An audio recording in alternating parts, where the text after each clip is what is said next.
The Late Night Alternative with Iain Lee on Talk Radio. We have ways of making you talk.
To the show, isn't it, guys? That's a start to the show.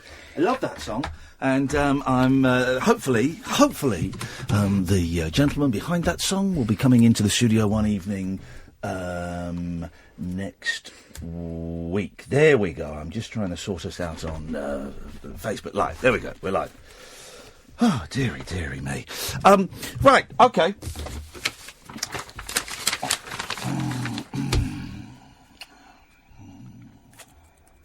Change something. Oh, I ballsed it up. Oh, it doesn't matter. There we go. It doesn't matter. I ballsed that up on Facebook. Okay. You find me not in the best of moods tonight, dear listener. Let's do the business first. This is the Late Night Alternative with Iain Lee on Talk Radio with Time to Change. 0344 499 1000 is the telephone number if you want to give us a call. You can Skype. Late Night Alternative. Not in the best of moods tonight, and I think you know why. At least one of you knows why. Probably more. I drive a Volkswagen Polo car. And quite often I will park it in the car park behind Talk Radio Towers, and that's where I've parked it this evening.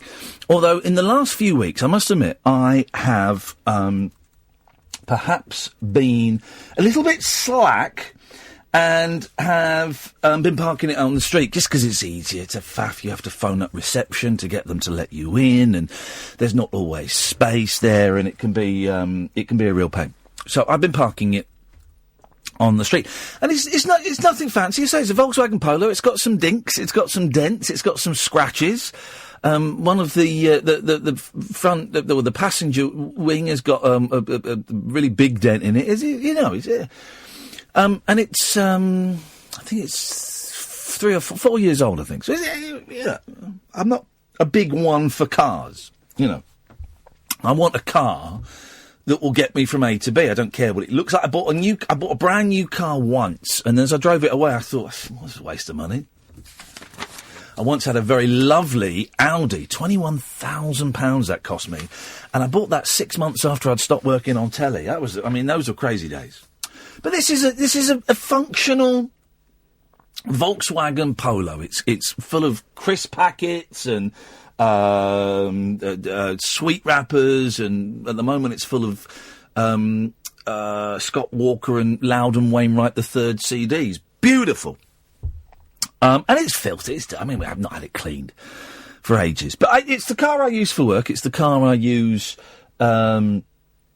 to get me to and from work and to get me home. It's the car I used to drive my children around. My children were in that car today. I took them to school this morning, got about 3.5 hours sleep, was up bright and early, took them to school, and then I had to go somewhere and pick up a suit and then go and do a little bit of work, and then I had to go back home and pick both of them up. Went and picked up the youngest at 4:30. I picked up the eldest at 5:45. He had an after-school club. I can't quite remember what it was. So it's the car that I use every day, except when I'm using my scooter, of course.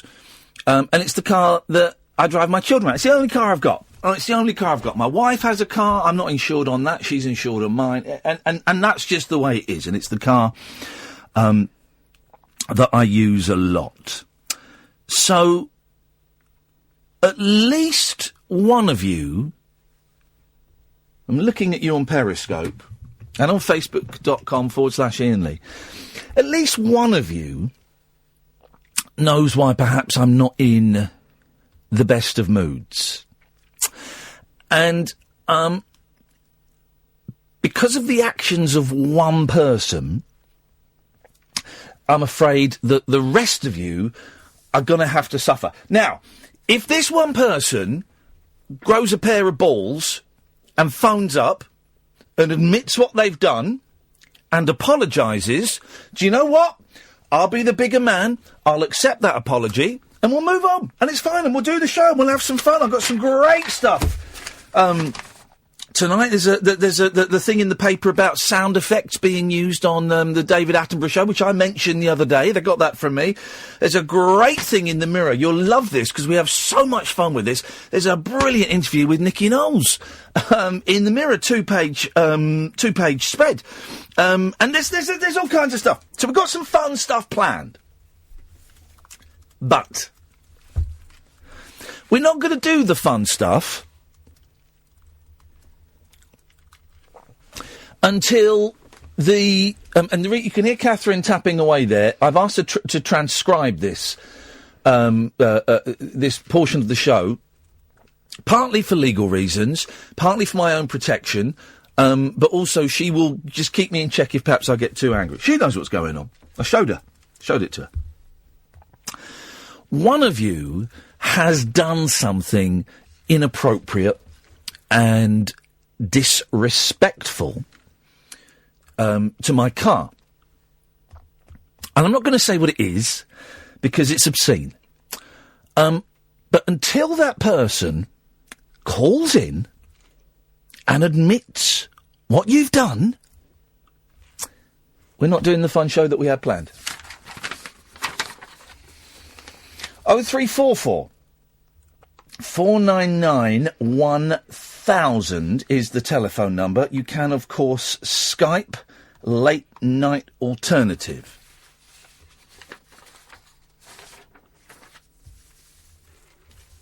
So we'll just wait. We're just going to wait for the person, or persons, people, yeah. And we're going to wait for the person or the people responsible for an obscenity, a sexual obscenity, to phone in, man up, be brave, and say, yes, Iain, it was me. I did this. And I'm sorry. And that's it. And we're done. We can move on.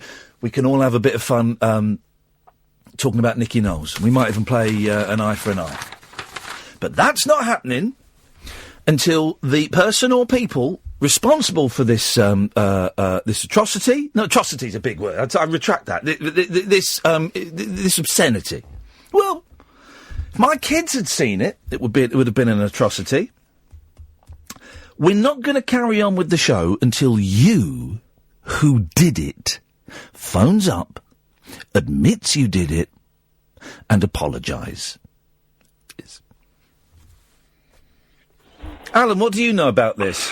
This is news to me, Iain. Is it, Alan? Yeah, this is the first I've heard of it. Is it really? Yeah. You sure about that, buddy? Definitely, because I'm all the way in Birmingham, and I've never been to London today.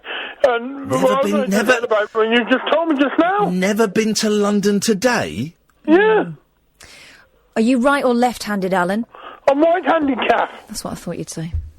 Here's the thing, Alan. Yeah.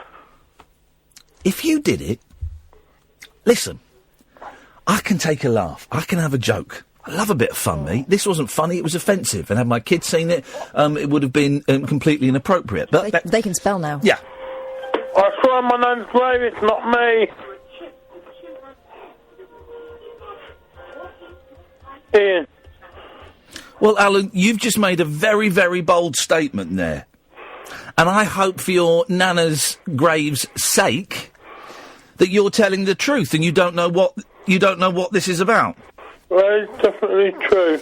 Interesting you didn't swear on anyone's life.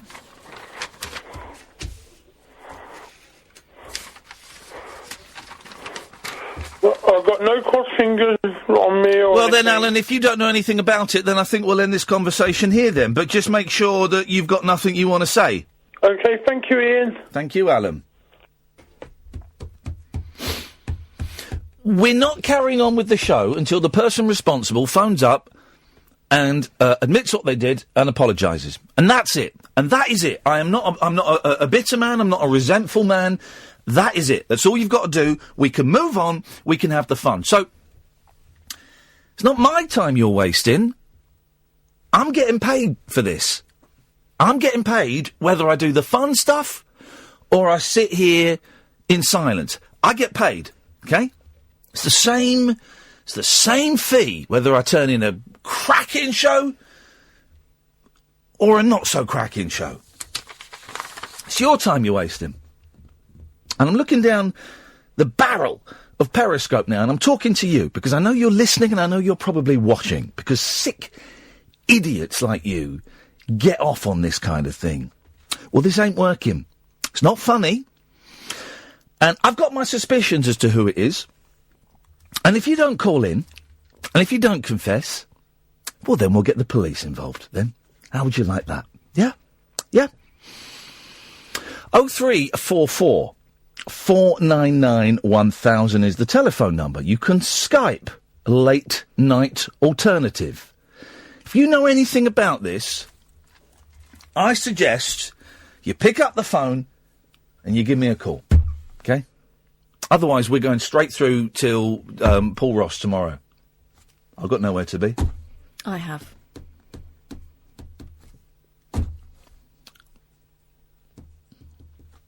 Hit the ads.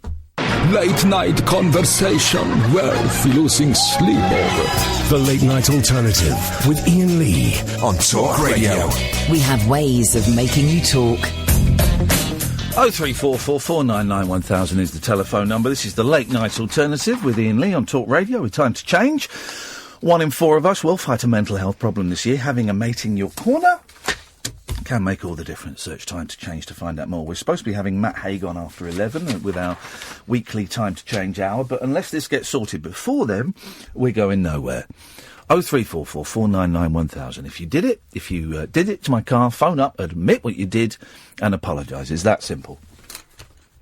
No one's calling in yet, so we wait.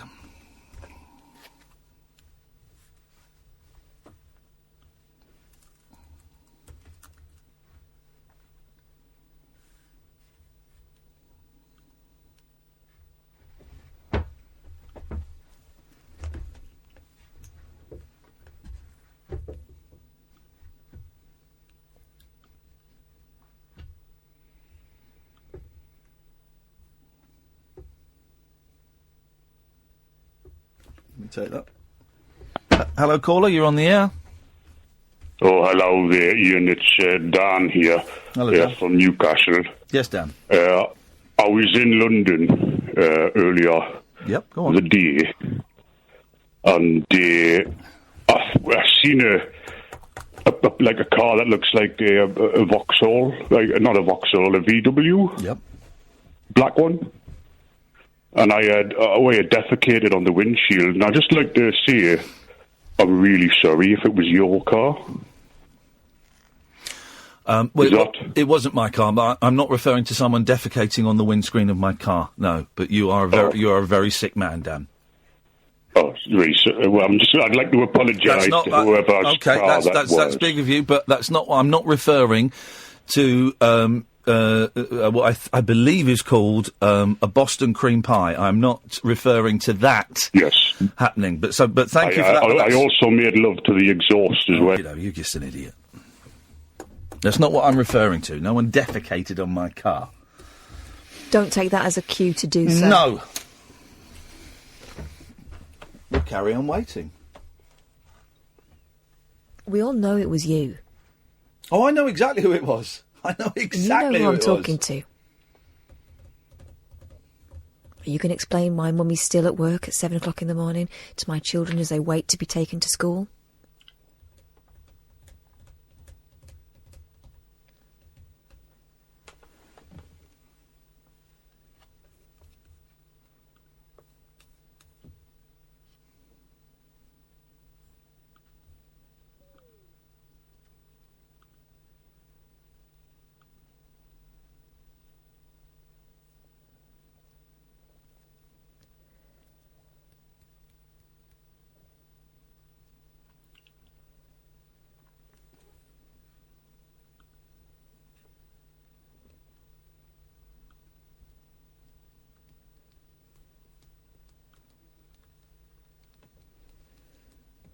Oh 0344 499 1000. Well, they know the phone number. You know that. They know the phone number.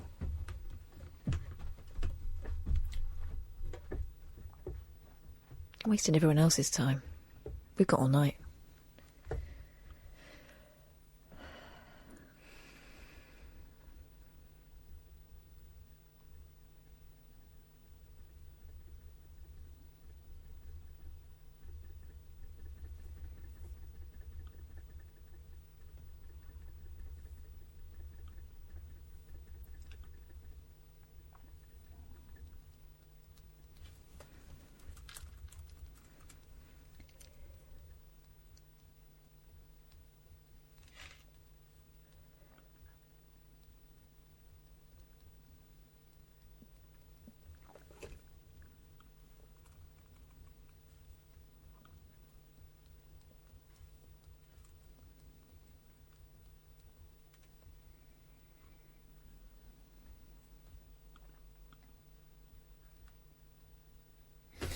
Here's the thing, right? It might just seem like a harmless bit of fun to you. And I'm a 44-year-old man. I've seen it all. I've seen it all. I mean, you've done a fair bit of it, haven't you? Mm-hmm. But I've got kids, and they could have seen that. If I hadn't have spotted that, if I hadn't have spotted it, my kids could have seen that. Any child walking down the street during the school run could have seen it. So, all you got to do, it's really simple. Really simple. I love a laugh. I love a gag. I love a practical joke. All of that stuff, brilliant. Okay, but I know the limit, and this went way beyond that limit. All you got to do, it really is simple. If it was you, pick up the telephone. 0344 499 1000. You can Skype Late Night Alternative. Phone up. Tell me what you did. Apologise. We'll have some fun laughing at Nicky Knowles' new album. It's that simple. It really is that simple. And I will stay here all night if I have to. We'll cancel Matt Haig at 11 if we have to. Not a problem. We'll cancel the Time to Change hour. We'll cancel the fun. We'll cancel the light-hearted look through the newspapers. I was going to give away black and white film stars tonight. I was going to give them away. Charlie Chaplin, Laurel and Hardy, was going to give them away. I'm not going to do that unless I get an admission of guilt and an apology from the person or persons that did it. 0344 499 1000. I mean, we had so much nice stuff planned, but you had to go and spoil it. But you can make it right. Here's your chance.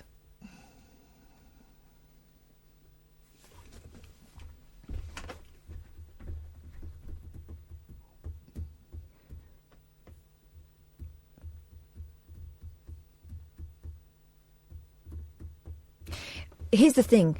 We'll be angrier because we know who did it. That's the thing that's making us angry, isn't it, Iain? The fact that we know who did it and we know you're out there listening to this now and not stepping up. And you're spoiling it for everyone. If you can live with that, then it's even worse than we thought.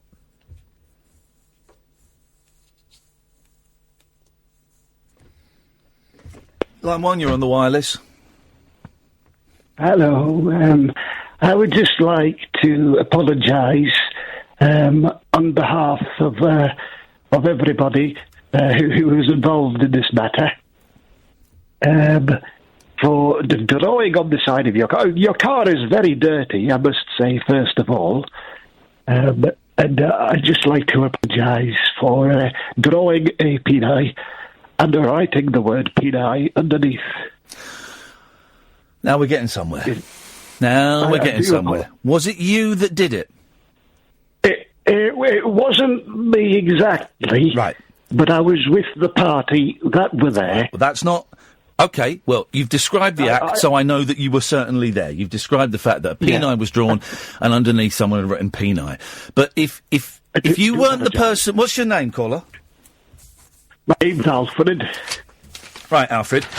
If you weren't the person that did it, then I'm afraid your apology is meaningless.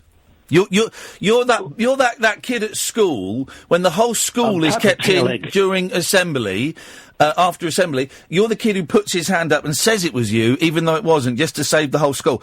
That won't work for me. It didn't work with my teachers, and it won't work with me, buddy. No. Well, I can see if Bob... No, not Bobby. I can see if the person will call... You go and do that, Alfred. You go and see if the person who drew a peni in the... Shut up a minute. You see if you could... The person who drew a peni in the dirt on my rear windscreen and wrote underneath it, peni, you see if that person will call up and apologise. Because if they don't, Alfred, then I'm afraid the whole show is going to be this. OK, Thanks for your call, Alfred. Here's the situation. We all want to go out and play. We all want to. That's the only thing we want at the end of a long day. But don't be admitting guilt for things you haven't done. We know who's done it, and we want to hear from that person. Or persons.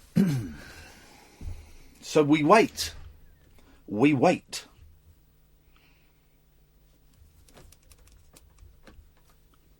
My kids had seen that. That would be abuse. What's that, Daddy? That's what they'd say, wouldn't they? Yeah. And I'd have to say it's a peni. What's a peni, Daddy? It's a penis that's spurting semen. And then that's a whole other conversation that we're not ready to have yet, are we? No, I'm not ready to tell my kids yet. No, not at all. If you did it, phone up, admit you did it, say you're sorry, we can go on. That's it. That is it.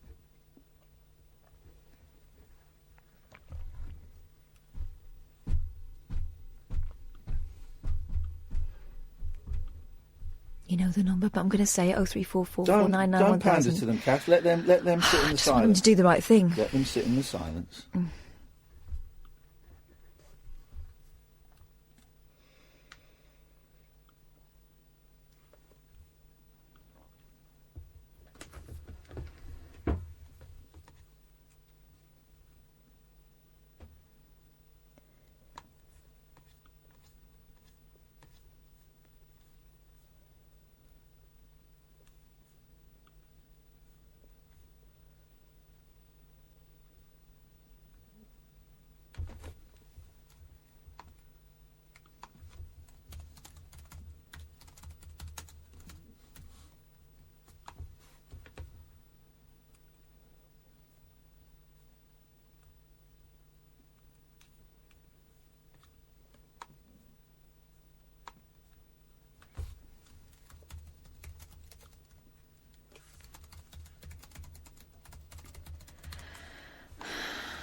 Let's go to a break.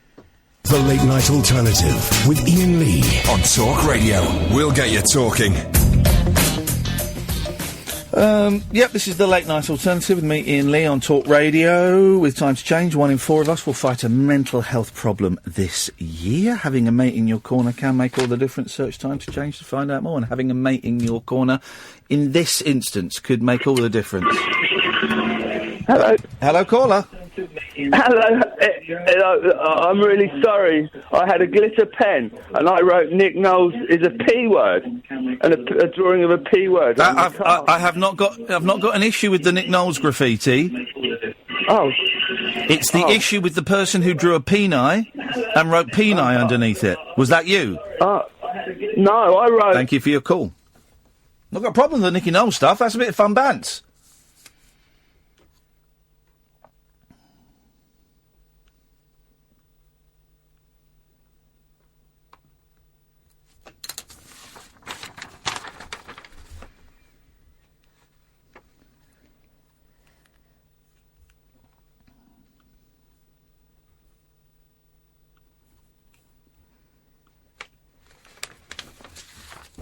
Someone sent me a very, very funny story, online story about a man wearing a T-shirt with a word that you guys would all understand if you've been listening to my show for a while.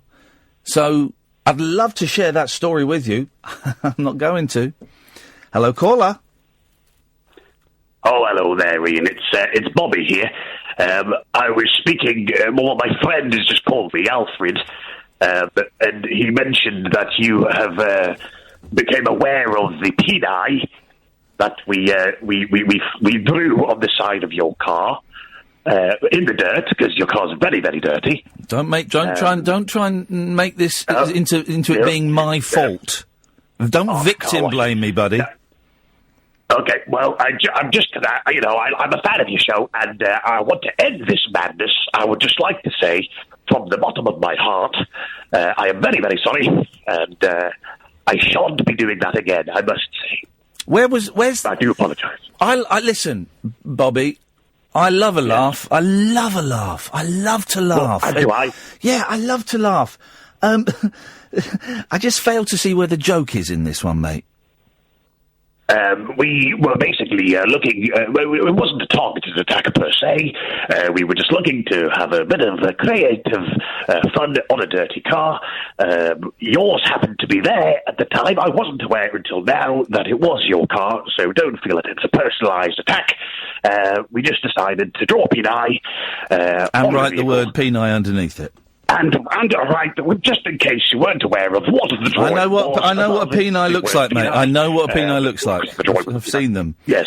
Now, would you accept my apology? Can I ask why it took you 34 minutes to phone in, mate?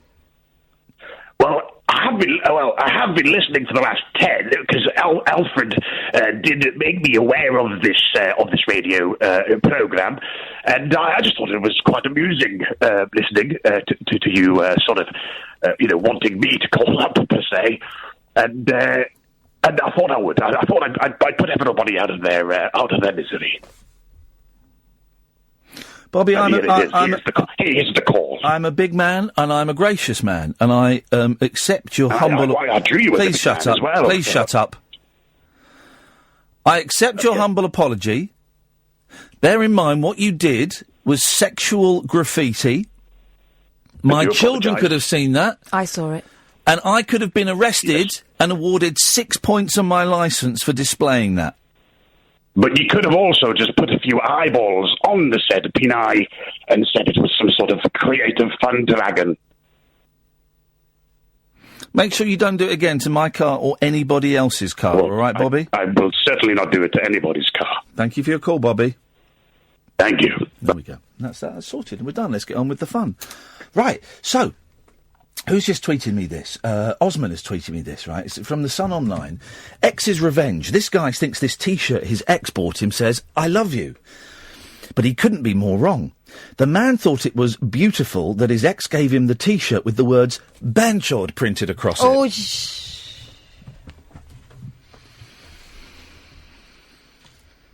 His friend posted a picture of the romantic smiling on Twitter. Alongside the picture, his friend asked him if he knew what his shirt meant. He said his ex got it for him and told him it means "I love you," and I think that's beautiful. The post has now been retweeted more than 5,000 times and has left Twitter users in hysterics. Tweeters are laughing at the poor man because the words "Banchod" means sister effer. Wow. They've spelt it with an E. I would have spelt it with an A. So... there you go. Don't wear T-shirts sent to you by people. I think is the thing there. 0344. Look at them. You got someone like this idiot on Twitter. Count Dante, religion man-made. Jeez. And he says, grow a pair. Gosh. What a drama queen you are, Iain. This is someone who's called, his name is Religion Man-Made. Also, you did grow a pair. That wasn't your decision to grow a pair on the side of your car. I wrote, it wasn't your car. Yeah. He's replied, wash it. There. All fixed. I'm sure the 12-year-old who did it will be listening to your show. Oh, yeah. I hadn't thought of wiping it off. Oh, God. What an idiot. I hadn't thought of doing that. You absolute pudding. Aye. 0344 499 1000. People. And speaking of people are complaining that the last hour of the show on the Listen Again feature doesn't work. I have been telling the web people for ages there's something weird about it, and all I get back is mood and tood. I will try again. What's the email that these people can get in touch with? Well... Give me a Twitter name. Give me something. No. Come on, because if the technical team are dismissing out reports, I fear reprisals. What reprisals? Well, the bloody website doesn't work. Who's hang on? Who's this? Who's Anthony Yard? I don't know. Are you expecting Anthony Yard? Apparently he's come in for Talk Radio, is what it says on my screen. No. Have I invited someone in? Sometimes I invite people in, but I don't... Let me have a look at my diary. Sometimes I invite Anthony Yard is a boxer. I'm guessing he's not for us. For Talk Sport, you absolutely... Jeez.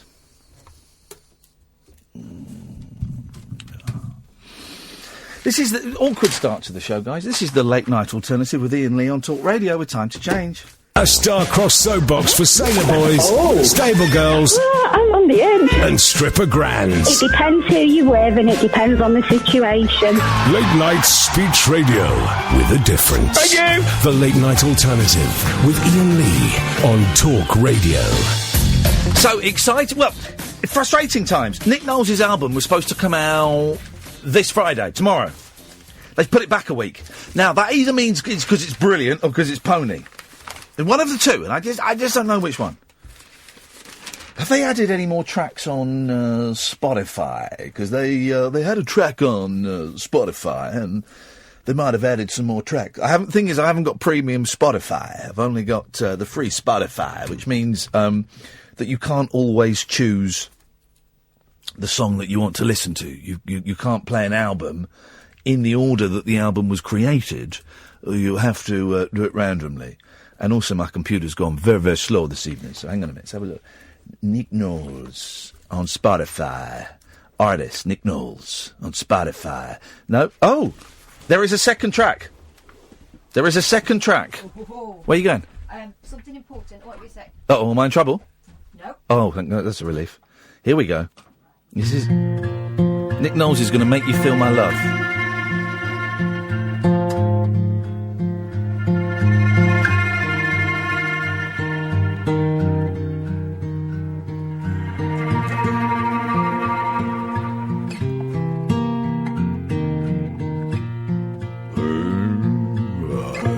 When the rain is blowing in your face, oh yeah, and the whole world is on your case, I could offer you a warm embrace to make you feel my love. Touch my love, touch my love. When the evening shadows and the stars appear, and there's no one there to dry your tears. I could hold you for 1,000,000 years. No, you couldn't. You'd be make you feel my love. Touch my love, touch my love. I know you haven't made your mind up yet. Oh no, but I would never do you wrong. I would never do you wrong. I've known it from the moment that we met. That I would sing in my mind where you belong. Song. That is, really, guys? Really?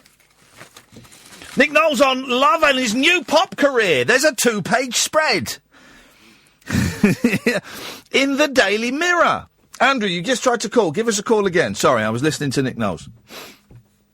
His love life seems to get as many makeovers as the homes he transforms for DIY SOS. But it's Nick Knowles' love affair with music that has stood the test of time. And now he's made the ultimate commitment to his lifelong passion by showing off his guitar and singing skills on a debut album of covers. The TV star, 55, insists this is no midlife crisis because he has been smitten with music since he was a teenager. Music, rugby, motorbikes were my first big passions, he says. And women! I've had some of my guitars longer than I've had relationships, sadly. 2 weeks. It's certainly tough to keep up with the procession of gorgeous women he's been seen with since splitting from wife, Jessica, 29, for the second time last year. He enjoyed a brief romance with Emmerdale star Gemma Oten, 33. Then earlier this year, ex-Towie star Pascal Kramer, 30. Claimed the pair were in a relationship, but Nick swiftly denied it. Then he enjoyed a cosy evening with fantasy author Julia Suzuki, 42, attended the Childline Ball with 33-year-old martial arts instructor Della O'Sullivan, and was recently spotted on an apparent date with actress Olivia Hallinan, who at 32 years old is 23 years his junior. He says all these women are his friends, but he has a pretty tight age spectrum, doesn't he, for his mates? 0344 499 1000 is the phone number. Now, we've got 2 calls here. Who am I going to first? Am I going to Martin? Or am I going to Pete? Who do... Pete, I think, probably. OK, let's go to Pete first. This is interesting. Pete, you're live on Talk Radio. Hello, Iain. We met at the Rabbit Hole in Derby. When did we do Derby? We did, didn't we? When was that? About 2 or 3 months ago, wasn't it? Yes, it was. We've done so many of these Rabbit Hole dates. And we're doing another one. We're in Wolverhampton this Saturday, guys, our last one this year. Remind me who you were, Pete, because I spoke to so many people there. I don't know whether you remember, we met just after, and I've got my son Martin, who wants to get into show business. Oh! Your boy's a turn, isn't he? Yeah, he does impressions. That was it. Yes. Oh, brilliant. How's things going with him? Not too bad. We're just driving back now. My wife Mary's driving us back from London, and he's had a good go tonight. Maybe it wasn't his audience tonight. What was he doing? Was he doing like an open spot at a comedy club or something? They gave him 10 minutes. It wasn't really paid. Yeah. But, you got to start somewhere. As you said to us. Listen to your advice very closely, Ian. Yeah, no, I've done the open spots, and when they go well, it's the best thing in the world, and when they go badly, it's the most soul-destroying thing in the world. Well, they weren't quite ready for him tonight. Oh, well, bad audience then. Bad audience, but it's the audience's fault. It really was, and what we wanted to say is thank you ever so much for the advice you gave us. Absolute pleasure, man. What you said to us about, mostly it's full of homosexuals, the show business. I don't think I said... Can he speak to you? Yeah, he's on the other line. Right. Let's go to him now. So we've got Pete. Pete, you're the dad, aren't you? Pete? Yes. Hello, yes, that's correct. Yes. That's my dad, yeah, that's my dad. Martin B. Legg. What's the B for? Well, it's just... Well, my name's actually Martin Legg. Yes. But because there was someone already in show business called Martin Legg, that I put the B in the middle of it so that I could distinguish myself from Martin Legg. So I became Martin B. Legg. Okay. Which is just something that I've had to do so that people don't get me mixed up with him. Okay. I think he eats fire and that sort of stuff. Okay. Well, let's not give him a plug. And how old are you, Martin? I'm 42 now. Okay. And how long have you wanted to be in show business? All his life. Oh my God! Yeah, I'll be all my life, ain't it, Dad? What's that, son? I say I want to be in show business all my life, isn't it, Dad? All his life, and he worked in a stationery shop for a long time, and we suddenly said we'd take the plunge. He can't afford mortgage. He's given everything up for this. He's moved in with me and Mary. We're giving it a go, as you said, as you suggested. Okay, well, Martin... What's great is that Mum and Dad drive me all around country, do it so I can practice and do me gigs and get on stage, get what they call it, stage time. Stage time. Well, stage time and learning. Yeah. Well, I was going to say trying to find your voice, but if you're an impressionist, you want to try and find someone else's voice. Well, that's right. I'm trying to find lots of different voices. And what's interesting, Ian, is with the advice you gave me after we came to see the Rabbit Hole in Derby. Yep. You said that impressions, in particular, particularly hard not to crack. Yeah. And what you have to do is find your own voice. You find your own within voice. the impression. Yeah. Your own angle. Well, Martin, listen, I'm going to put you on the spot. Do you want to give us a bit? Give us a bit of your act. Yeah. He's very good. Very good. Go on then. No, let's. Have you mentioned that? Did you say about the gay stuff, Dad? Yeah, let's not dwell on that because I'm not. I think you're taking something I said out of context. Let's not do that. Okay, so right, I'm going to introduce you, Martin, and then you're going to do the thing. Ladies and gentlemen, we've had a great night. We've got Terry Alderton coming up a little bit later on, and that he really is a fantastic turn. But before that, a name you may not have heard before. If you have, you might associate it with fire eating. Well, this is a different person altogether. It's a different person. He's many different people. Nice big round of applause. Welcome to the stage, Martin B. Legg. Here we go. Do you Chris Eubank? What? Do Chris Eubank. Hello, everybody, ladies and gentlemen. My name's Martin B. Legg, as you've just heard. And I'm here tonight to do a few impressions for you. Look, first of all, I'd like to kick off with my Chris Eubank impression. Here we go. First and foremost, I'm a boxer. I do boxing, and I like money, and I into God, etc., and I drive the Juggernaut in Brighton. He's very good, isn't he? That's good. It's good. Do your that's good, Julie Clary. Do Julie Clary. Oh, yeah, Julie Clary. Hello, ladies and gentlemen. I'd like to do now. I've done Chris Eubank already, and as you heard, and now I'd like to have a go at Julian Clary, please. So here we go then. Oh, hello, ladies and gentlemen. My name's Julian Clary. and off of the telly. You will know me for shows such as I'm a Celebrity, Get Me Out of Here, and other shows, other stuff on telly that I've done. Do you Melvin Hayes? Do you Melvin Hayes off of Melvin Hayes? Hello, ladies and gentlemen. No, kids won't know who Melvin Hayes is. Ladies and gentlemen, ladies and gentlemen, my name is Melvin Hayes. Right, now the Melvin Hayes... Can I interrupt for a second, guys? Yes, go on. Melvin Hayes, actually, that's not bad, right?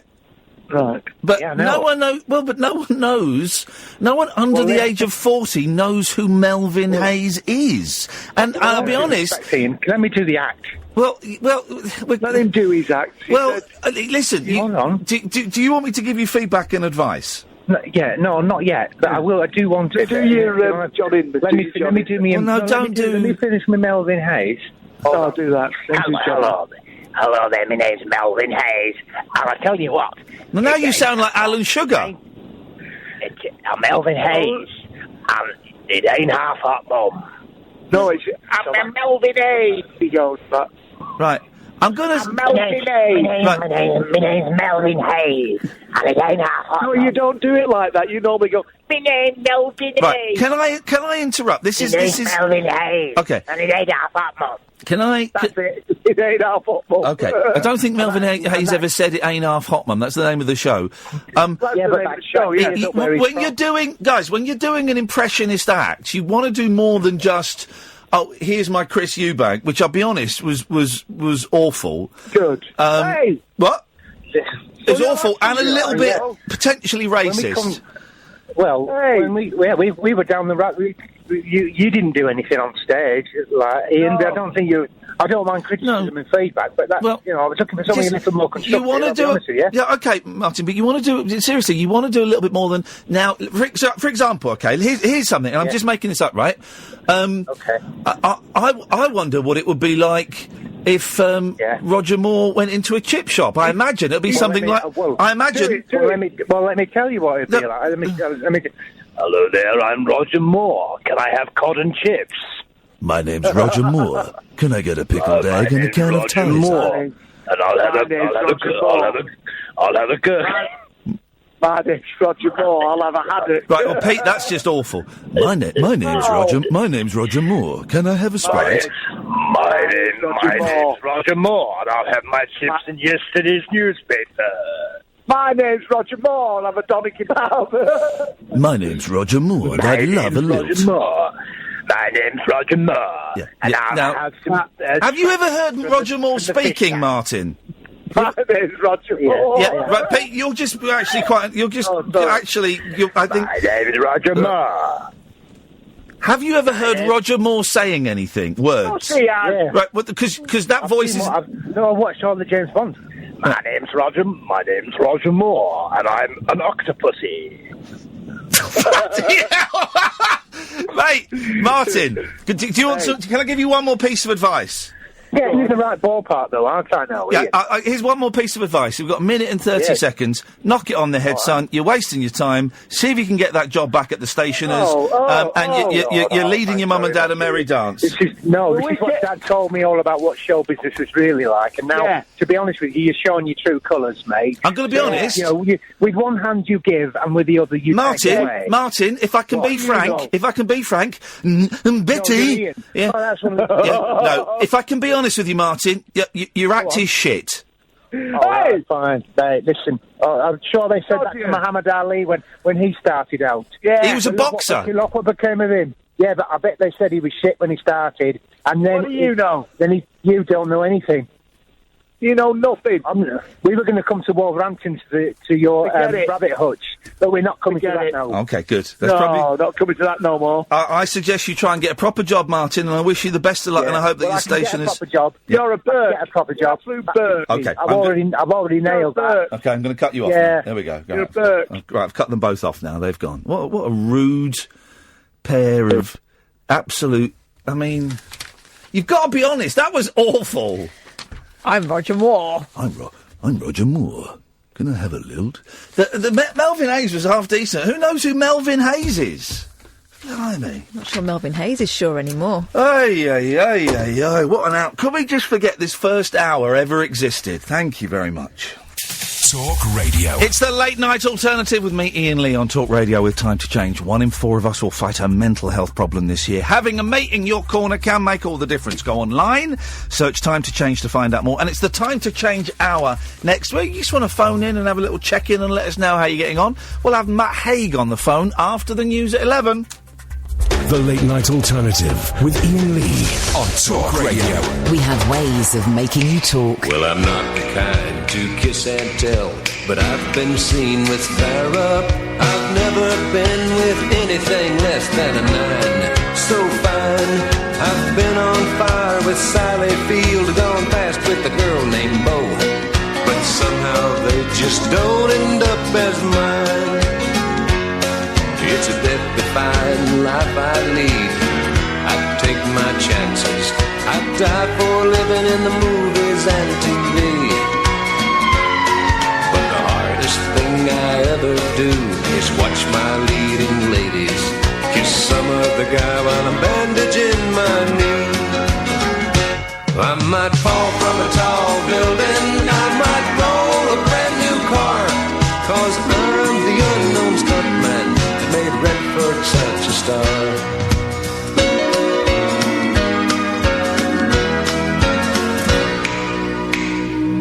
I've never spent much time in school, but I taught ladies plenty. It's true, I hire my body out for pay. Hey, I've gotten burned over Cheryl Teague's, blown up for Raquel Welch. But when I wind up in the hay, it's only hay. Hey, I might jump an open drawbridge or Tarzan from a vine, 'cause I'm the unknown stuntman that makes Eastwood look so fine.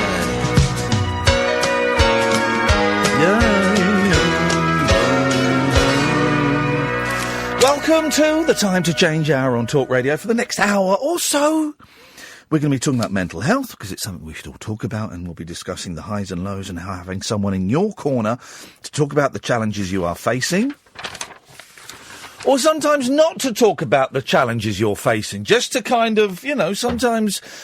I phoned up a friend of mine, Simon, who I've not spoken to for ages, yesterday, to deliberately not talk about stuff that's going on. I wanted to phone up and talk nonsense, and we spent 20 minutes talking about the terrible film Geostorm and the excellent computer game Micro Machines, and that was it. And there was a little, you all right? Not really. All right. Do you want to talk about it? No. Let's talk about Micro Machines. So sometimes that's just as important. We do this every week. We've been doing it for the last 4 weeks. We might be carrying on, I don't know, but it's a thrill to be working with Time to Change. And you know this show, dear listener. You know that I will sit and I will tell you stuff about what's going on with me, and some people think maybe I share a little bit too much. Some members of my family think maybe you're sharing a little bit too much there. But maybe I don't know. But you can phone in any time, any day of the week, any show that we're doing, and just say, you know what, I'm having a really lousy day today. Or, do you know what, I was having a lousy day last week, but today I'm doing all right. I managed to get to the shops and get back, which can be a huge achievement. So you can call in at any point, and if we're doing silly stuff, I love those clunky gear changes where we're talking about what's the best B-side of a single, and then someone phones up and says, you know what, today I really wanted to die. Because that's kind of how life goes, you know, unfortunately, that's how it goes. It's ups and downs, highs and lows. 0344 499 1000 is the telephone number if you want to check in, if you just want to say how things are going, or if, you know, you hear something that happens in the next few minutes and you think, oh, that resonates. I'm thrilled to say we've got one of my favourite people on the line. It's Matt Haig. Evening, Matt.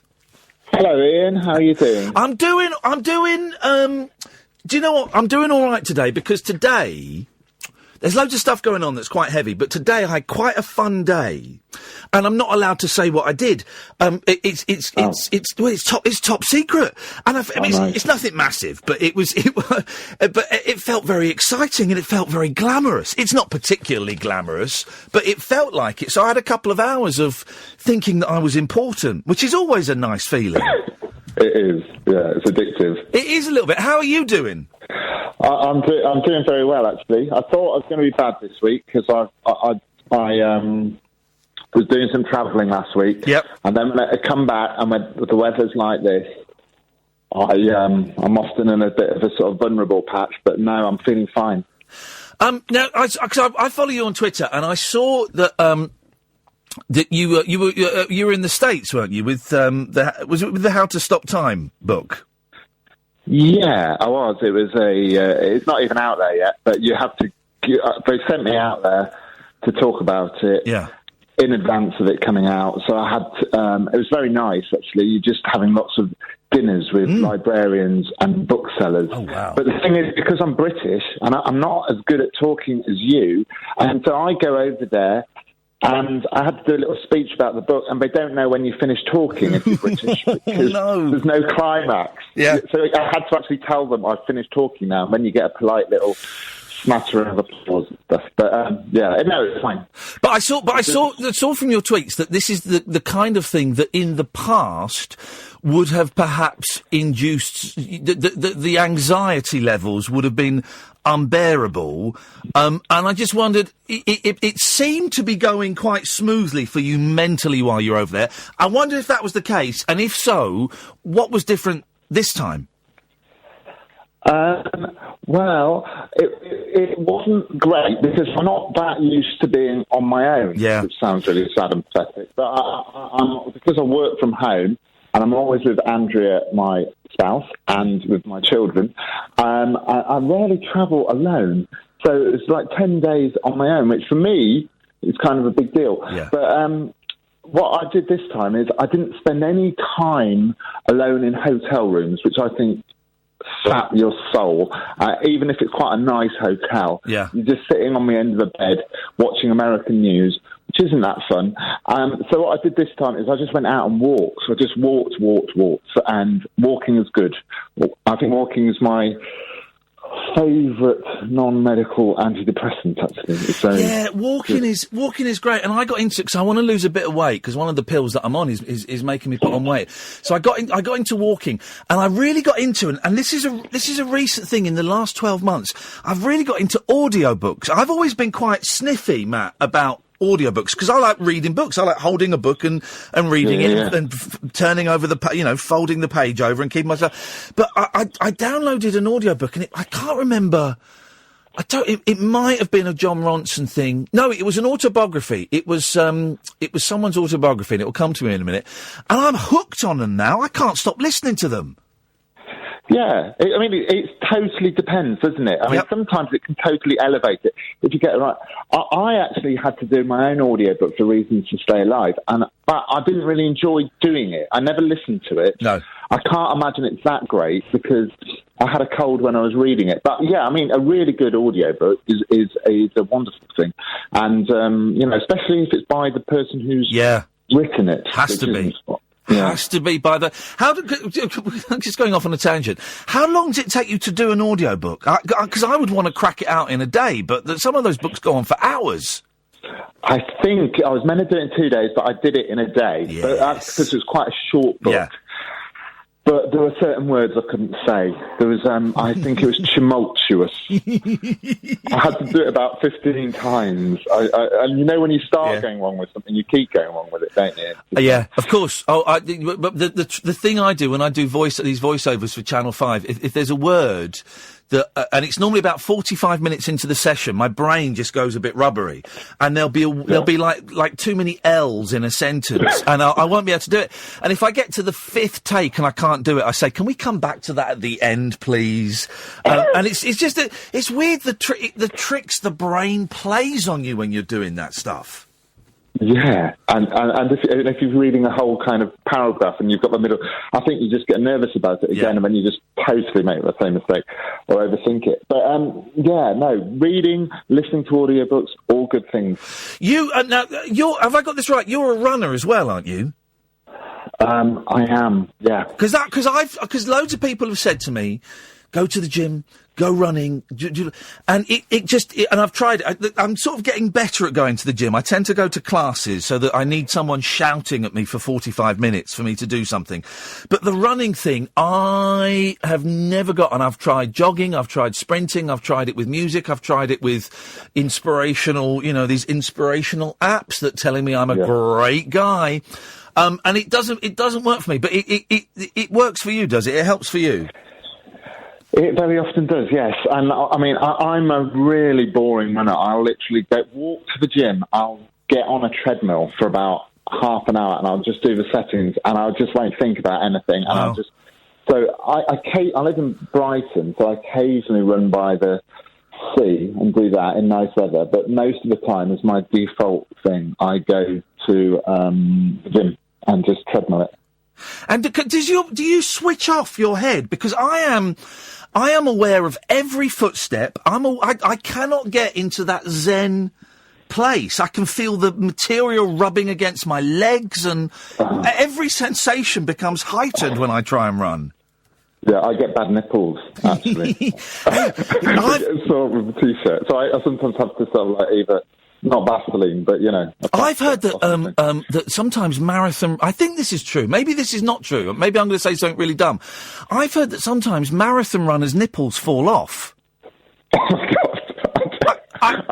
I'm going to have to Google that in a minute and have a look. Oh, no. I think I've read that somewhere. I'm going to dream about that now.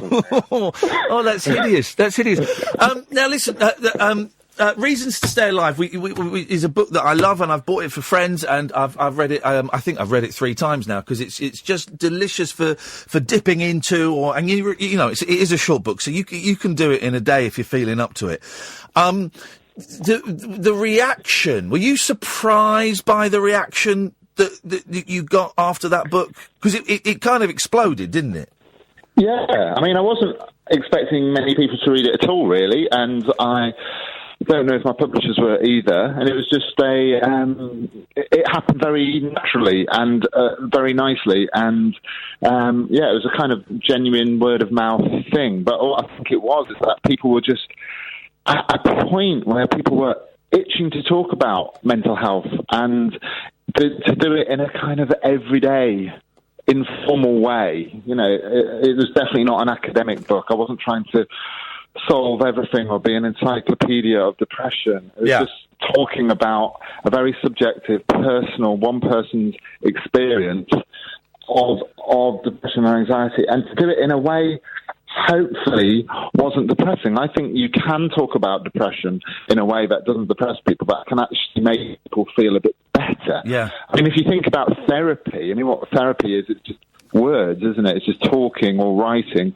And I think with mental stuff, with invisible stuff, actually making it visible by talking or writing about it can actually have a real therapeutic, active medicinal benefit. I think the thing that I've got from talking about it on the show and speaking to other people that read your book, I think it's the identification. It's that when I am at my lowest, it feels the loneliest place in the world. No one has ever felt as bad as I have. No one has ever hated themselves as much as I hate myself. No one has ever felt as isolated as I feel.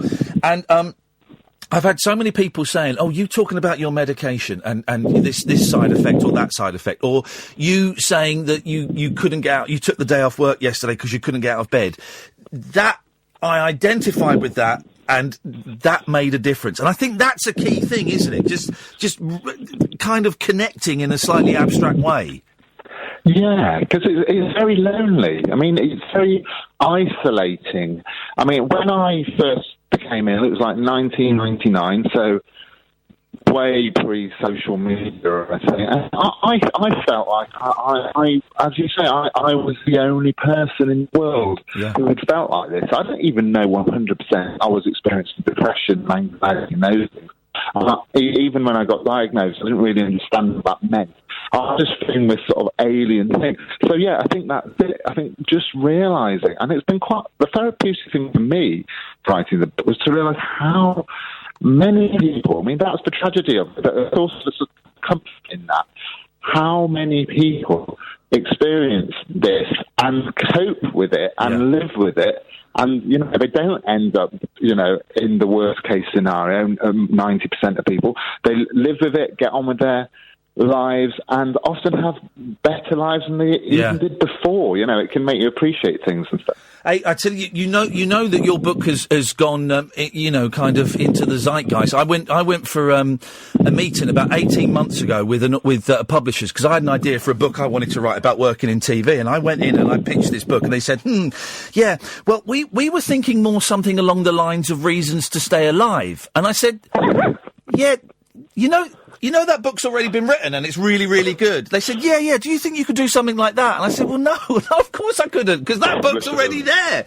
So if people are trying to get... But you're doing, and I'm going to use this in inverted commas, a sequel to it. Yeah, big inverted commas. Yeah. It's funny you said that about publishers, by the way, because my publishers weren't that keen on me writing Reasons to Stay Alive in the first place. So publishers don't always know, do they? They don't always know. Anyway, I'm doing a kind of sequel. It's a bit... Well, it still is personal, but I'm looking at all the things about the modern human world which can be bad for our mental health. Yeah. So we're very used to talking about things which are bad for our physical health, whether it's smoking, passive smoking, diet, whatever. This is looking at all those triggers for mental health. And it's been, the therapy of it for me is, again, you know, trying to sort of solve my own mental illness, because when I became ill, another thing as well as the loneliness was thinking, it was all about me, it was all inside me, it was totally independent of the outside world, there was nothing I could do to improve it, there's nothing I could change about my life. And you know, it is partly genetic and it's partly biological and all of that, but it's also, you know, our brains are dependent on the outside world, our thoughts are dependent on the outside world, so it's looking at that side of mental health. It's funny, we're getting some tweets, and there's some lovely tweets. Jane has just said, I posted my copy of Reasons to Stay Alive to a mate who is struggling. Thanks, Matt.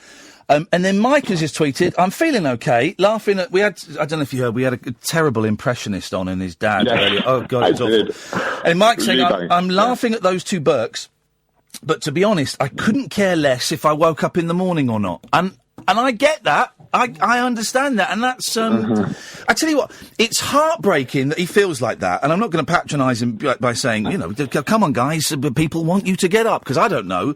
But it's great that he can tweet... He's tweeted me and you. He can tweet two blokes that he doesn't know and say in a public forum, I don't care if I wake up tomorrow or if I'm dead. And that is progress, isn't it? Oh, but we can do that now and not judge people for it and know that is something that lots of people go with and deal with, and lots of people who you would never guess in a million years would be feeling like that, feeling like that on the inside. And that's a strange thing for me. But I mean, it's great that people are talking about it, and it's great that men are talking about it, especially because I don't think it's too sexist to say this. I think men are famously a bit worse at talking about this stuff, but I think that is something that is changing now, and I think the more men who talk about it, it has a kind of contagious effect, and other men talk about it, and they can talk it alongside all the other stuff that they talk about, but it's just no biggie in the way that it once would have been.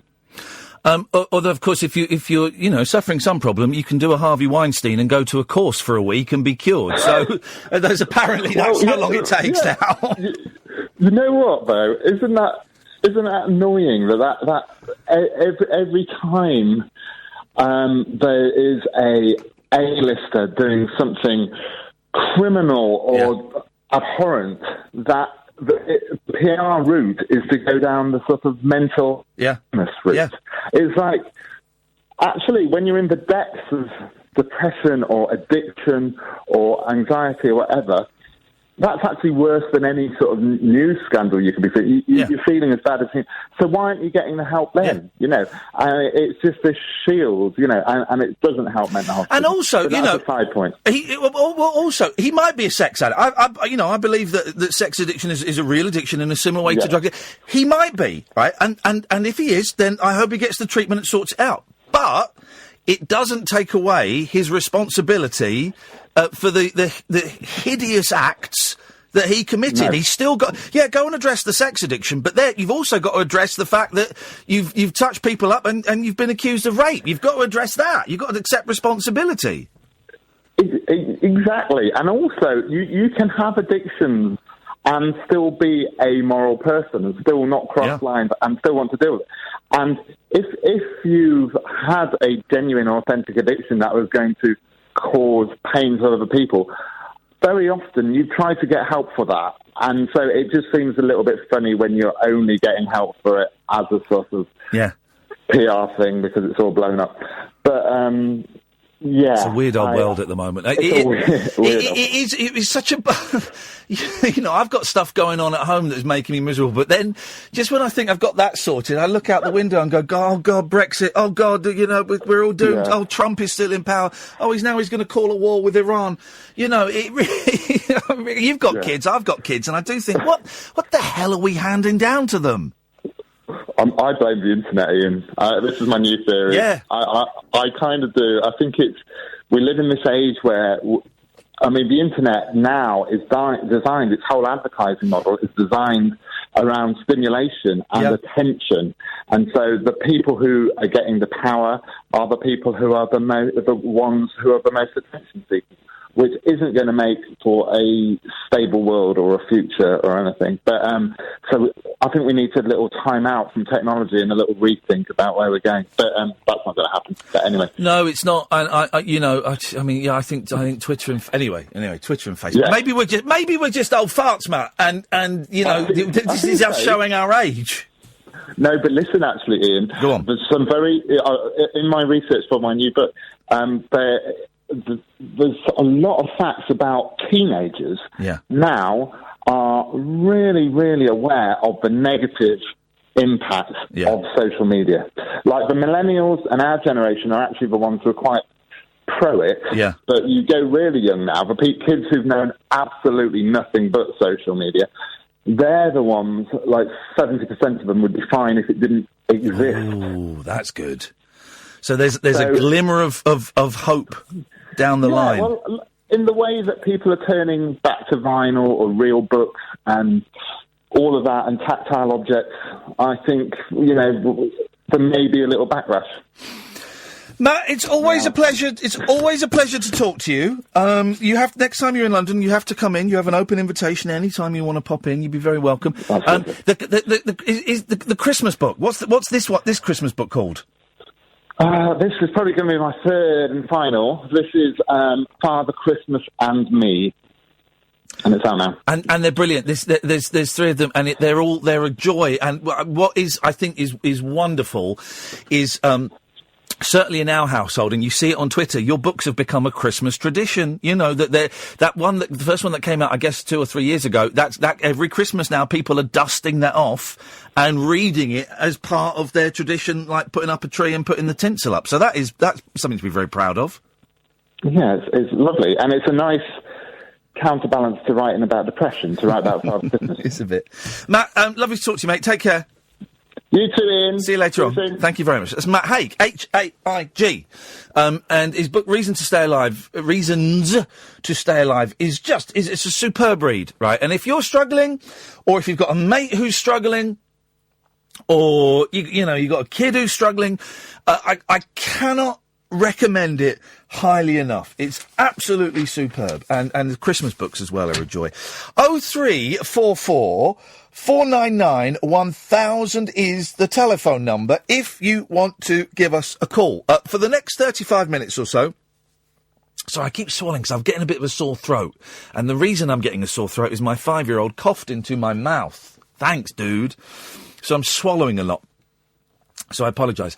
Up until midnight, we'll kind of just sit and talk about this and check in. And I can see a couple of you on Twitter are struggling. If you want to call in, you'd be very welcome to.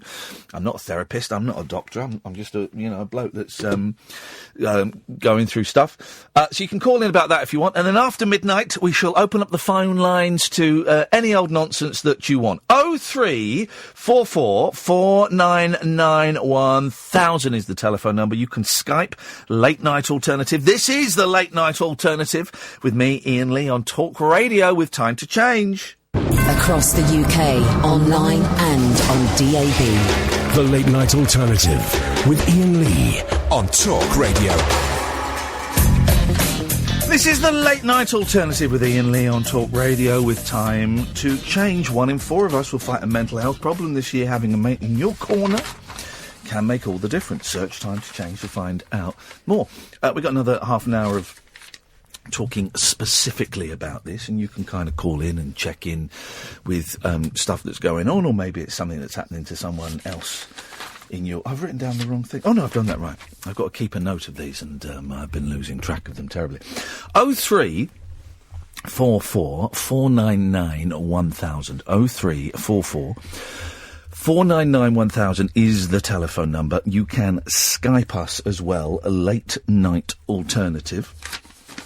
And just call in and check in and let us know how you are getting on. I had a little barney with someone on Twitter, a bloke called Eddie, who's been tweeting me for years and or emailing me for years and years and years. We met his son in New York.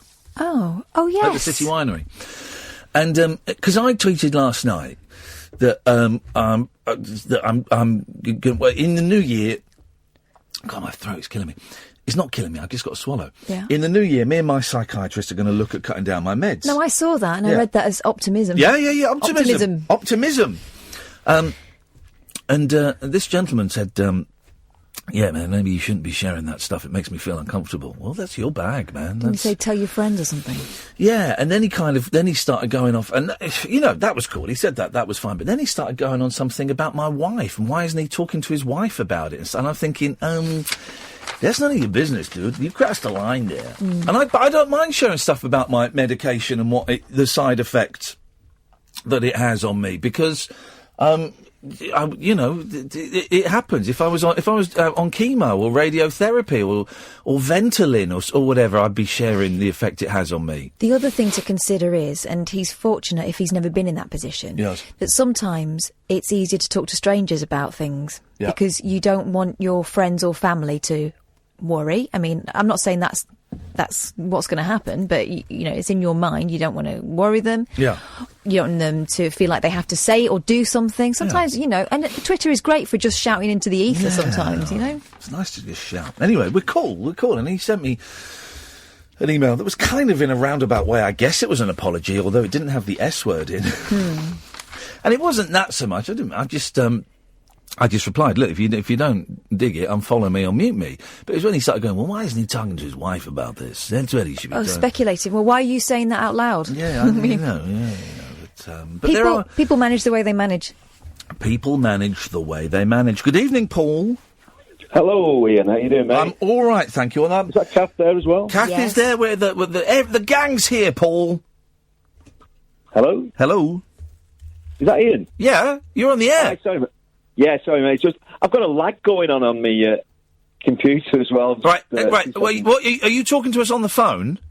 Yeah. Right. Turn your speakers off on your computer, because if you're listening to the output, there's a delay. Got you. There we go. Brilliant. I just wanted to talk. I mean, I'm a former mental health worker and cognitive behavioural therapist.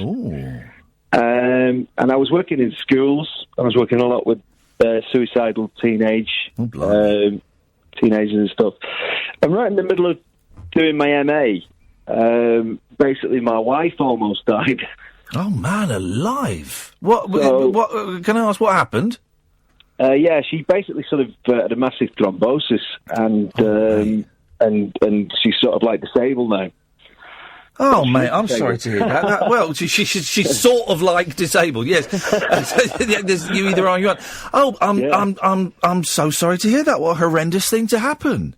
Yeah, it just basically sort of cut me in half, because I was already stressed out. Yeah, I bet. Doing the MA, and I was stressed out with the work situation, with just lots and lots of suicidal sort of teenagers and stuff, and just trying to keep my shit together, really. Yeah.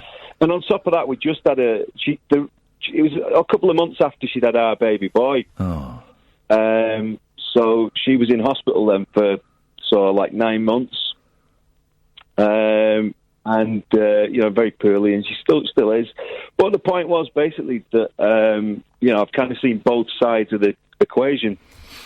I've worked directly with people with various mental health issues, and obviously through the back of it all, I ended up having a nervous breakdown. Total nervous breakdown. I think you're entitled to one after after all of that going on, Paul. I think you're allowed to have one. So, and then I found out my little lad's autistic. So that's sort of like just really dark times, and it's just hard to come back from things like that. But what I wanted to say was that I've met both you and Kath before, and I consider you a friend. So it's one of the things that happened is I became a carer for my son and my wife. Oh, did we meet in Luton? We met in Manchester. We met in Salford. In Salford, remind me the circumstances of our meeting, Paul. Well, along the lines of me being slightly depressed at the time, I started getting very irate with the people on the roads. So did you? Yeah. Oh, I still do, yeah. Tell me a story. He said, is there any other people as mad as me in the room who's also had problems with people on the road? And I said, yeah, kind of, Yeah. I remember. I remember this guy. This guy's nuts. This guy's nuts. Yeah, but in a good way. I remember you, mate, yes. Yeah. So I just wanted to say, really, that occasionally sort of, there's hope sort of comes through. And I just wanted to sort of thank you because... The yellow card, the S word we can get, that's right. Sorry. Yellow card, yeah, that's okay, we hit the dumb button. That's all right, yeah. Remind me which song was yours? Teardrop City. Oh, yes, that was a great version. For those who don't know, I've got this lovely little record label and we put out a compilation of fans, listen to the fans, of fans doing monkey songs. And, do you know what? Here's the thing, Paul. That was to raise money for Davy Jones's, what do you call it? A fleet of horses, Catherine? A fleet? What do you call a group of horses? A stable? A stable of horses. And we just found out today, Paul, that we've made about $1,000 and we had an email, we've been emailing Davy's daughters, and Talia, one of his daughters, just got in touch tonight to say thank you very much indeed. So you helped raise $1,000. Oh, that's cool, man. That's not bad, is it? Yeah, great. It was just like sort of sometimes hope springs, out of the strangest places. So I kind of now I do a lot more art, I do a lot more music, and I try and just fit things in. But days are different. But I mean, things like you're talking about fluoxetine and things like that. I was on 60 mg of fluoxetine a day. Yeah. Just to get through, and it's sort of, it's all ups and downs, it is yourself, You sound, I know you can never really tell how people are from how they sound, but I'm quite a good judge, having done this job for 20 years. You sound to be, at this precise moment, at 11:36 on a Thursday night, to be in an all right kind of place. Well, to be quite honest, I'm really happy to be talking to you. And so the guy was talking before about loneliness and things like that. And the funny thing about it is, you really are, when you're a carer, you spend a lot of time, there's a lot of time my wife's asleep, or my little lad's, needing something. So you kind of cut off from a lot of things. Of course you are, yeah. But when you've got things like social media and like I said, things that you did and things other friends did, became friends. I know you're a big Love fan as well. Yeah, of course. Friends with Mike Randall wrote us a song. Isn't that nuts? Mike Randall, for those Arthur Lee in Love, one of the great, kind of tragic rock bands of the 60s and the 70s, and Mike Randall was in this band called Baby Lemonade, and they sort of rejuvenated Arthur Lee's erratic career to a certain extent. The yellow card! That's two yellow cards. One more and you're going to get a slap bum. I do apologise, dude. Okay, I'm going to apologise to the people on Periscope, because they would have got all of that. One more and I will have to let you go, Paul. Yeah, no problem. I understand that. I got you. But, wouldn't like to cut him up on the road, would you? Hey, blimey! This is when he's all right. This is him when he's down to earth. Flipping heck. So I just think there's some people out there do things and they don't just do things. They don't know anything about your life or what you're going through. And, when you need it, sometimes something comes along. Yeah. And I've needed it plenty of times. So, big thanks to you, love. And nice one, Paul, and thank you for your song. It was brilliant. And, listen, thanks for giving us a call, and we'll speak again soon. Yeah. But with less swear words, Paul! Yeah, no problems, man. Up yours. Bye-bye. See you later. 0344 49... Flipping out, that dumb button got some action there, didn't it? You're wearing it out. You would have heard that on Periscope, guys. I apologise. It's one of the things. If you're watching on Periscope, you'll get the bad language that you don't get on the radio. 0344 499 1000. This is the Late Night Alternative with Iain Lee on Talk Radio with Time to Change. 1 in 4 of us will fight a mental health problem this year. Having a mate in your corner can make all the difference. Search Time to Change to find out more. The Late Night Alternative with Iain Lee. Unfiltered night talk with the original king of unconventional conversation on Talk Radio. We have ways of making you talk. This is the Late Night Alternative with me, Iain Lee, her Catherine Boyle on Talk Radio with Time to Change. 0344 499 1000. Sort of for an hour a week, certainly for the last few weeks, we have a specific hour. It's kind of a new thing for us, and we're very happy to be doing it, because it means someone is interested enough in this show that they're prepared to spend a few quid on it. Brilliant. I'm all up for that. And also, it means that the Time to Change people have done their research, because they've obviously listened to the show and know that, this is a place where we do frequently talk about mental health and, the ups and downs of it in quite a relaxed manner. It still feels a little bit unusual to me doing an hour where we specifically do it, just because it's been so relaxed over the past few years where people can come and go. But I've kind of got my head around it now, and it's quite nice having a themed hour. But it does mean that if you miss this hour, you can still call in after midnight about this stuff, or you can still call in tomorrow, or you can still call in Tuesday at 10:30 about this stuff. It's all, it's this show, man. It's all fluid, man. Yeah. Well, it's part of life, isn't it? Life, oh life. Is that the song where she says she'd seen a ghost, but she'd rather have some piece toast? Of toast? I mean, we all would, really. What is that Watch about? The evening news. I tell you who. For me, one of the great things is music, and where I am at the moment, I haven't got a stereo, which is annoying me, man. And I keep thinking, I'll buy a cheap stereo. I think I can't be bothered, so I haven't got a stereo.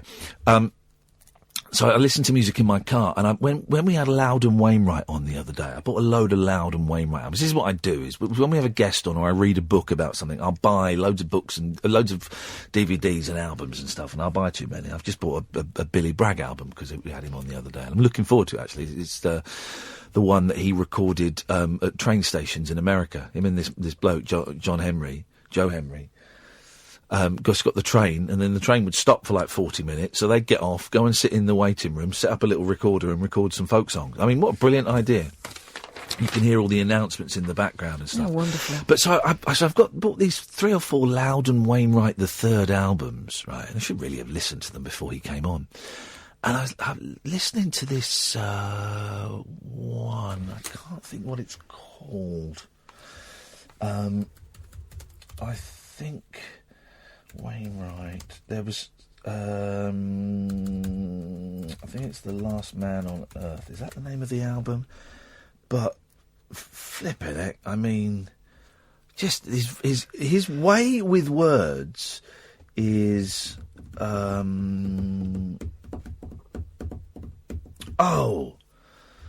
Let me play you this song, because I think this kind of ties in, because I find music for me is music for me, guys, is a great healer. Cleo, I'll come to you in a minute. I just want to. This album has totally blown me away, right? And there are so many songs, lots of songs on there about his mum and dad. I think he obviously has mum and dad issues. Don't we all? Listen to this, Missing You. This is. Listen. Hang on. Is this it?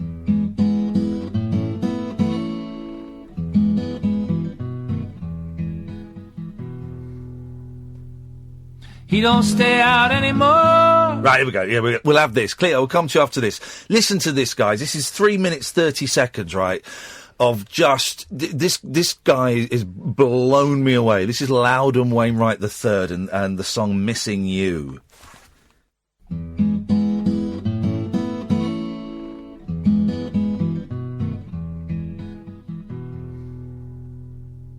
He don't stay out anymore.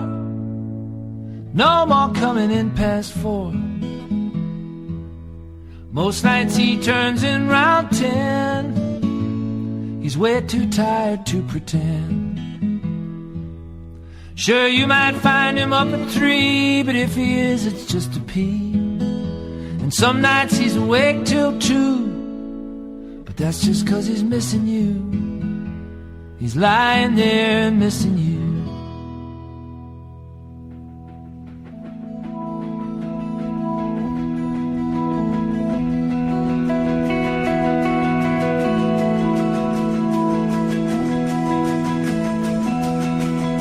And he don't sleep late anymore, up like a farmer 4:30. When that sleepy sun pops up, he's halfway through his second cup.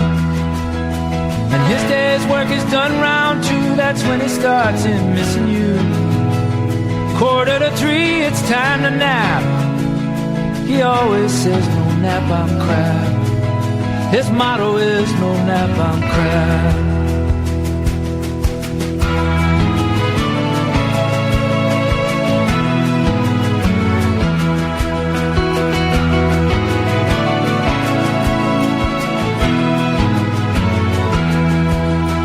Guess he's just set in his ways. He does the same damn things most days. And the 724's a week, with lots of downtime, so to speak. But he hardly glances at a clock, since his routine is carved in rock. Man's a machine, what can he do? Keep going though, he's missing you. Keep right on going, missing you.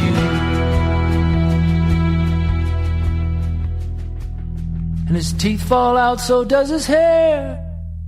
But in his dreams you're always there.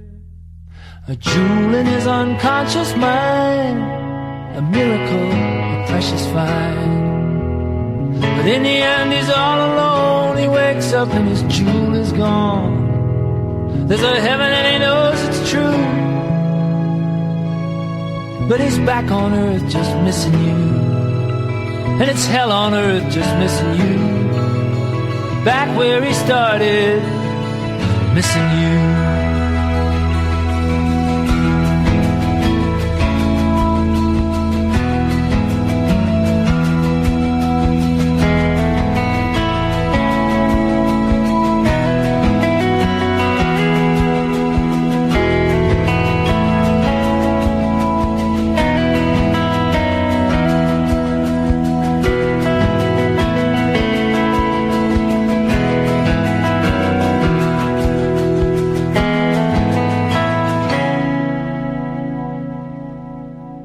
Some song, huh? So beautiful. Isn't it? That whole album. Ay, ay, ay.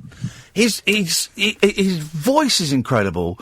And that whole album, it's mainly just guitar and some strings. I was worried he might get a bit synthy in the 80s and the 90s. But his way with words. I'll play another one later on. His way with words is wonderful. 03444991000. Good evening, Cleo. Yay, isn't it though? And the thing about Loudon Wainwright is I just bought a few albums at random, right? And that's the first one I played, and it's bloody brilliant, and he's got dozens of albums, so I think I found a new thing to dive into. I can barely speak. Yeah, what? What did you say? Did you say about his teeth? I can barely speak. Oh, okay, well, yes. Go on, you can do it. Depression. Yes. So it's weird. When I'm ringing up to be like a fanny and be stupid, no. I'm not nervous at all, but I'm actually bricking it at the moment. Like. Oh, okay. Talking about the depression. It's kind of odd. I've had it all my life, I think. I didn't really acknowledge it till about 2005. Yeah. I was at work, I just went nuts. I just stopped. And everyone's like, what are you doing? You're just lying there in the canteen. Just lying on the table. Lying? What? Hang on. What, lying on the table? Lying in the canteen. Lying on the table? Yeah. How did you get on? Why were you on the table? I just looked. I needed to lie down, and I was there. Wowzers. And, so they sent us home. Yes. And I felt like I had a flu, but it wasn't the flu, obviously, because there was no snots and no mucus and all that well, stuff. we know what flu is. No need to describe the bodily excretions. We've got that. But, so I just lay in bed for about a week, and it's all... Oh, Christ.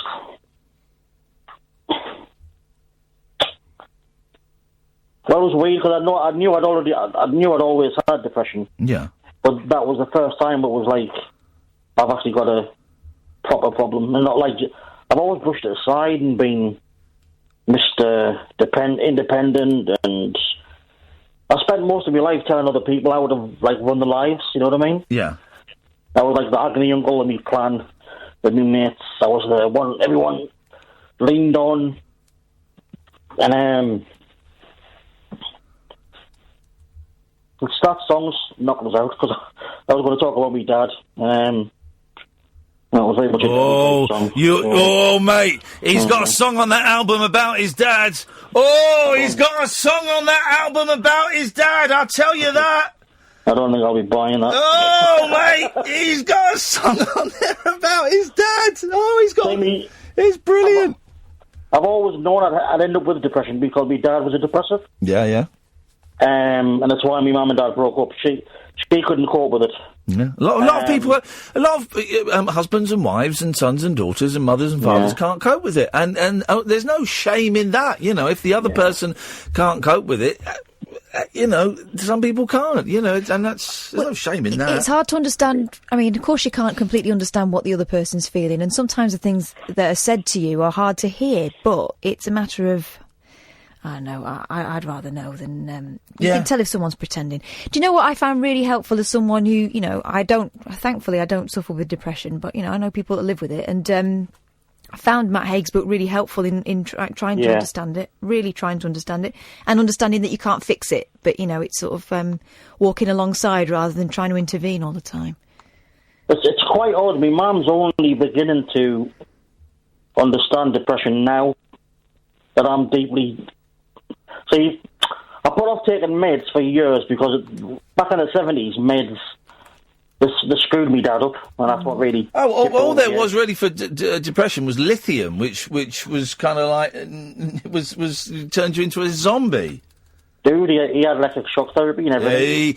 Well, here's the thing. Electric shock therapy's making a comeback. Apparently not in the same... It's not applied the same way. Oh, they apply it to the gonads instead of the... The gonads. I would think I'd rather have it to my gonads than to my head. You know what? This oddly reminds me of a joke. Oh. I was listening to a podcast a couple of years ago. Yes. And they said... And they went, this is a fact. In America, up until the 70s, it was illegal to be depressed and to try and commit suicide. Yes. So what they did... No, it was about sexual habits or something.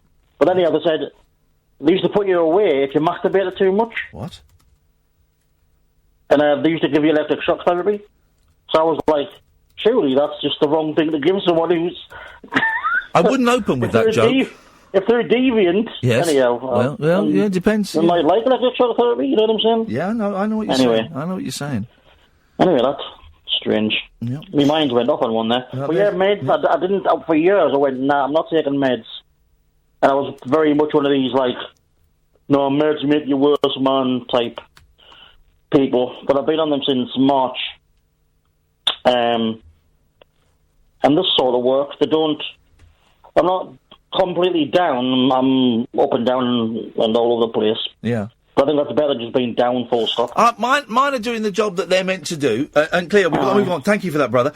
Mine are doing the job that's my computer. I'm rebooting it because I want to get the song about his dad from the album. And if for some reason I couldn't do it, I can feel a sore throat developing. That's all I need, guys, as I approach my week off to write my masterpiece. Mm-hmm. But yeah, my plan is, in the new year, I saw my psychiatrist Monday, and we've said, let's just get through Christmas. Let's get our heads down. Let's get through Christmas. Let's move a little bit along life's road and hope that some other bits and pieces sort themselves out a little bit. And then I'm going to see him in the new year, and we're going to cut down the metazapine. We're going to try maybe half of that. And see if I can shift 2 inches around my waist. That's what I want to do. And then the plan has always been to come off of all of it at some point, but not just yet. Yeah, as and when. Not just yet, guys. 0344 499 1000. Thank you, Cleo. We will carry onwards and upwards, dear listener. We're going to give away in the next hour black and white movie stars. It's got to be black and white movie stars. I'm having Harold Lloyd. Can I have Louise Brooks? Yes, of course you can. I don't know who Louise Brooks is. Oh, she's beautiful. OK, beautiful. She's in. Harold Lloyd. If you want one, you got to give us a call. You can only get these via calls. You cannot get them via tweets or texts. I'm afraid it doesn't work like that. So, 0344 499 1000 is the telephone number. Don't forget, you can Skype us. Late Night Alternative, all one word. And of course, there are loads of different ways you can listen to the show. The best ways that I can think of are if you retune your DAB radio and then search for Talk Radio, if you download the app on your pocket telephone, or if you go online to talkradio.co.uk, and if you go there, you can listen to shows from the last 30 days. You can get the podcasts. You can get all of that gubbins, dear listener. This is the Late Night Alternative with me, Iain Lee, on Talk Radio with Time to Change. 1 in 4 of us will fight a mental health problem this year. Having a mate in your corner can make all the difference. Search Time to Change to find out more. Talk Radio. Guys, now's an excellent time to call us. We have no calls on the switchboard. 0344 499 1000 is the phone number. We'll talk Nick Knowles. We will give away a black and white movie stars and any other nonsense you can think of. 0344 499 1000 is the telephone number. My name is Iain Lee. The show is the Late Night Alternative, and the station, of course, it's Talk Radio. The Late Night Alternative with Iain Lee on Talk Radio. We have ways of making you talk. Here we go. Listen to this. This is a song about a dad. Right, here we go. Have some of this.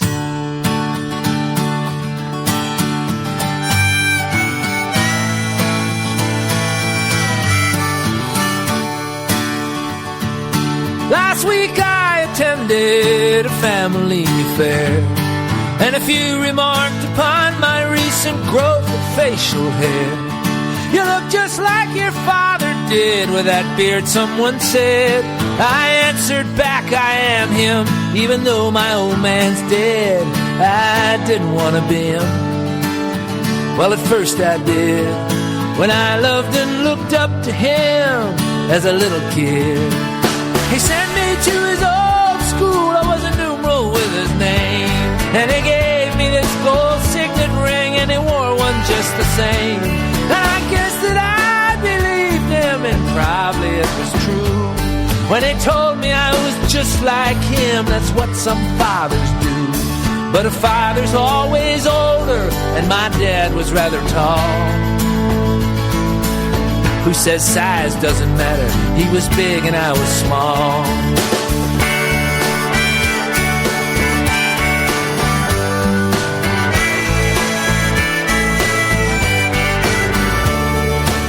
I needed to be big enough to be someone someday, and I learned I had to beat him, and that was the only way. I learned I had to fight him, my own flesh, blood, bone, and kin. But I felt I was just like him. Can a man's son be his twin? First we fought for my mother, that afforded little joy. When he left she was heartbroken, and I was still their little boy. But I started to get bigger and to win the ugly game, when I made a little money and I got a bit of fame. And I saw how this could wound him, yes, this could do the trick. And if I made it big enough, I could kill him off quick. But how can you murder someone in a way that they don't die? I didn't want to kill him. That would be suicide.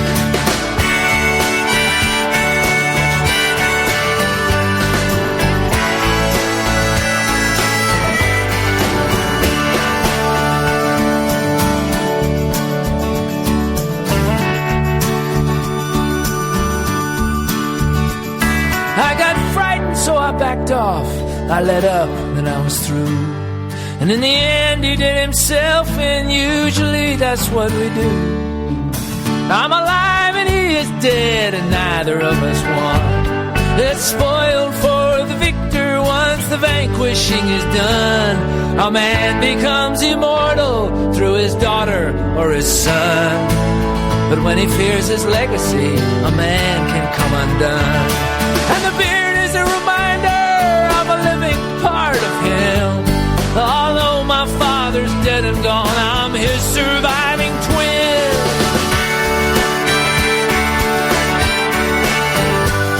Although the old man's dead and gone, I'm his surviving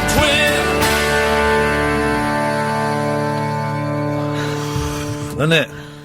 He's good at ripping your guts out, isn't he? Oh, God. And the thing is, that's an album from the 90s when he should have peaked by that. He should have. That should be a terrible album. It's an album I picked at random.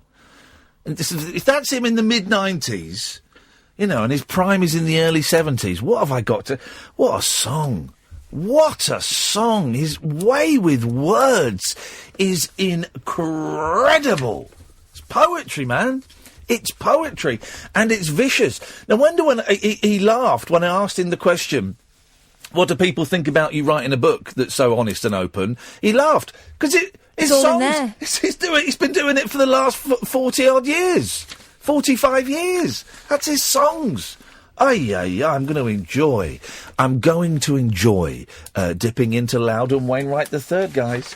Hello, dear listener. This is the Late Night Alternative. My name is Iain Lee. Your name is Catherine Boyle. Currently, yes. 03444991000. You can watch the show, periscope.tv/Iain Lee. Follow us on Twitter. I am Iain Lee. IAINLEE. You are? Flippin' Kath, no G. Kath with a K. Yeah. What was, what was the tweet you showed me earlier on? Was there a weird one? Someone trying to be a bit sexy with you again? You get that a lot, don't you? Can't imagine why. No, nor can I. I know you and you stink. Can't smell through Twitter. Tanita Tickerum has only got 5,500 followers on Twitter. So I'm winning. Well, yeah. We're more popular than a good tradition of love and hate, sitting by the fireside. She was good, wasn't she? Yeah. She wasn't my cup of tea. I liked how she didn't dress sexy. Nope. And she she didn't play that game. No, she didn't play that game. And she used to close her eyes when she sang. Yeah. And do that kind of really unattractive fluttery thing. She was concentrating. She was the British Katie Lang. Yeah. I don't really know what that means. Or Tracy Chapman. I said it and I don't know what it means. I don't really know much of her work. I know The Hit, obviously. I know her brother was in The Buddha of Suburbia. Ramon Tickerum. But that's all I know and about Game her. of Thrones. Never seen an episode of Game of Thrones. Oh, it's so good. No, it's not. Yeah, we got rid of Sky just as the last series came out. So my dad's got it all on his planner for me to watch. But he's been watching them just in case, just to make sure. He loves it. Nah, never going to watch it. It's fighty and rude. Never going to watch it. Things I like. The ending will be rubbish. I guarantee you the ending will be rubbish. Well, everyone else knows the ending and I don't, so let's not tempt fate. I don't want to know what the ending is. Why have they cancelled House of Cards? Now, now. New allegations I noticed in the last hour about production staff on that. Okay. But I think the question still stands. It was already ended. Really? Because I'd never seen it, right? But I was reading lots of people saying, well, why don't they... Apparently there's a woman who should be the lead in it anyway. Why not just kill him off and have her take over as the lead? The series they're about to put out... the series they're about to put out was going to be the end anyway. That's my theory. Yeah. I don't believe they would have been able to make it up that fast. If Jackie Chan or any of the monkeys get caught up in this, I'm out. It's game over. I can't carry on. it's all so hideous, isn't it? It's all this stuff is horrible. They should just close Hollywood for 6 months. Well, everyone has a think. And reboot it. And say, look, guys, and primarily guys, but some gals as well. Listen, if you've done, have a think. If you've done stuff, just go. And we're going to, in 6 months' time, we're going to restart. We're going to have a clean, positive Hollywood. It does make me think. I remember seeing interviews with directors and actresses for that's what they were called, actresses in the 70s and 80s, and they were always justifying the sex scenes, the nude scenes. Yeah, it was artistic and called for in the plot. I wouldn't normally do it, but it was integral to the plot. And you think about it. Name one film apart from porno where the sex scene is integral to the plot. That terrible Donald Sutherland film, that sex scene wasn't integral to the plot. Have I got the symbolism of it? Now. Yeah, I got the symbolism. It wasn't. The film would still have been as pony as it was without the sex scene. You didn't need it. There can't be one film.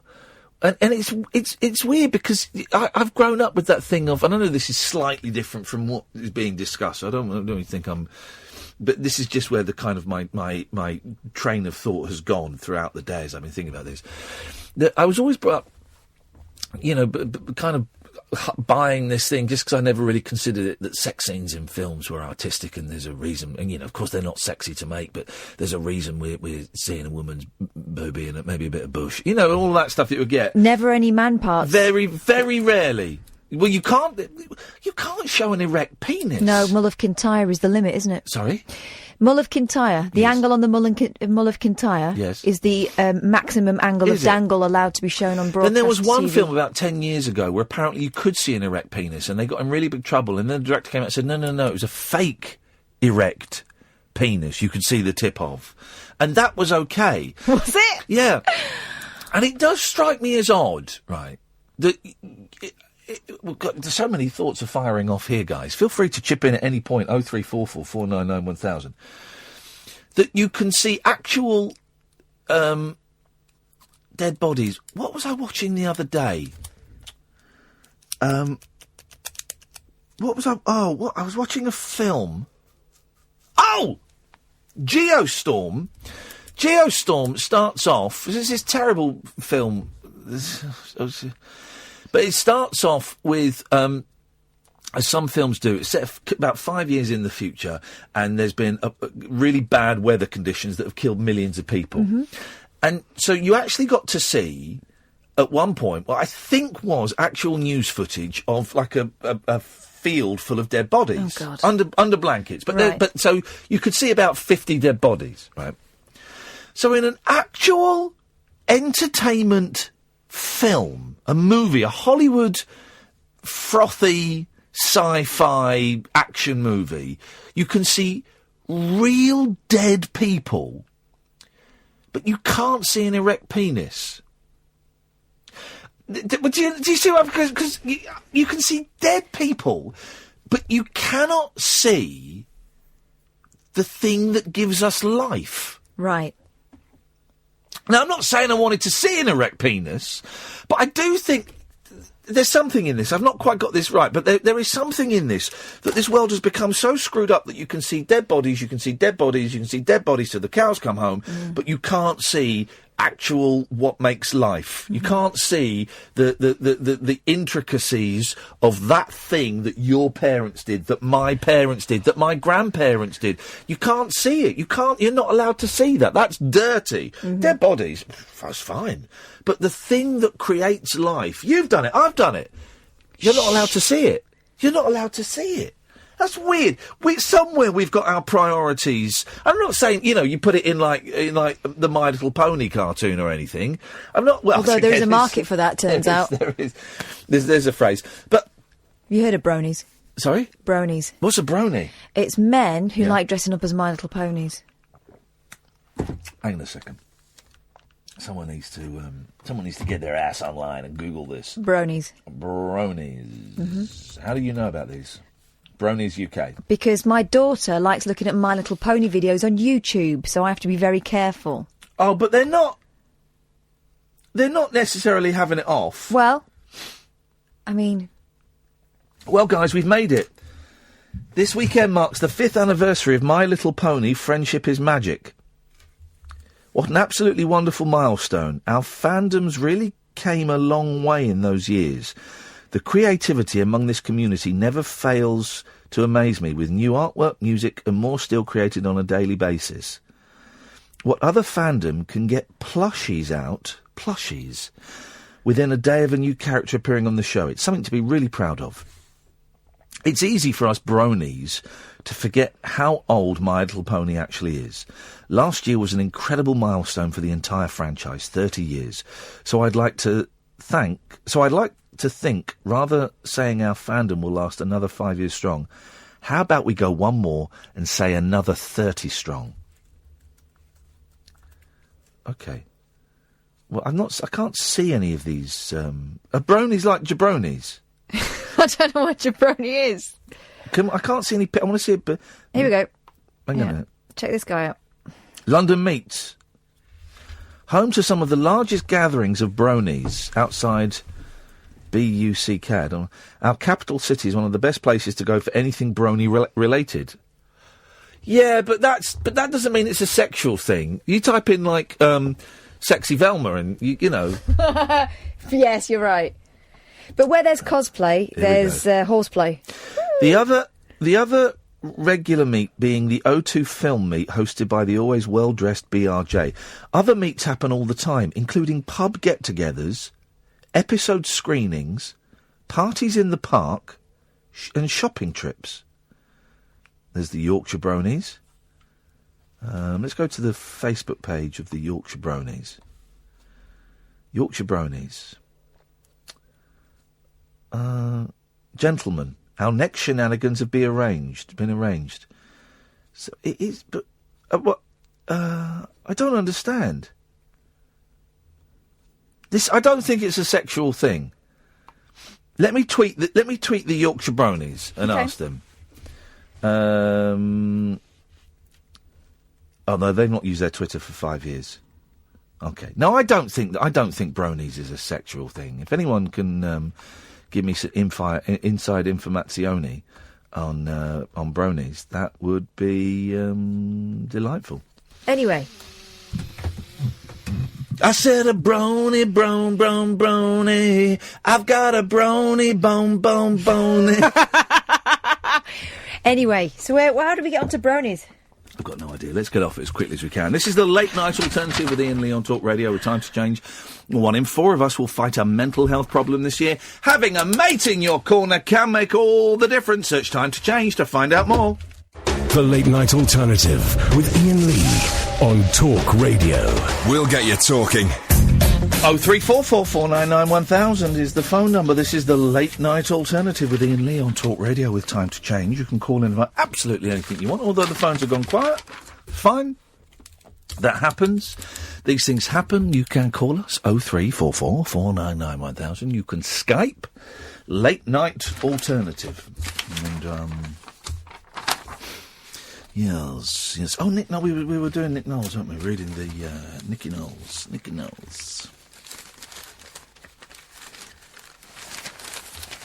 He's gone full Brent. He insists. We listed a load of women. He insists they are all just friends. I like attractive women. Strangely enough, I'm very lucky that a lot of my very good friends are attractive women. Between the ages of 29 and 32. I'm not dating anyone at the moment. Part of the reason you end up playing the guitar is because it makes you slightly more attractive to women. Oh. Of course, it was one of the motivations. I've learnt certain songs at various stages of my life to impress various people. And there are specific songs or artists you can play when you find out what song a girl likes. Well, yeah, the song that she likes, I'm guessing. It's not exactly brain surgery. Telling how he first got hooked on music, he says, "It all started when I was about 14 and my parents were desperately trying to get me to study. But I wasn't a good pupil and was disruptive in school, so I essentially got locked in my room and decided to play guitar instead of studying. I'm self-taught and spent a lot of time, aged 15 and 16, playing guitar with my brother John. It was the late 1970s. Listen, dude, everyone the age of 15 and 16 spent time learning a guitar. I might treat myself to a mandolin. I've been eyeing up a mandolin. You've been talking about this for years. So but imagine if I got one. Oh, I'm just a... What are you doing with your hand there? I'm doing the mandolin, but you've got to do it quick. Isn't it that? Sorry? Isn't it that? No, with the mandolin, you've got to pick. It's a pick. It's a pick, is it?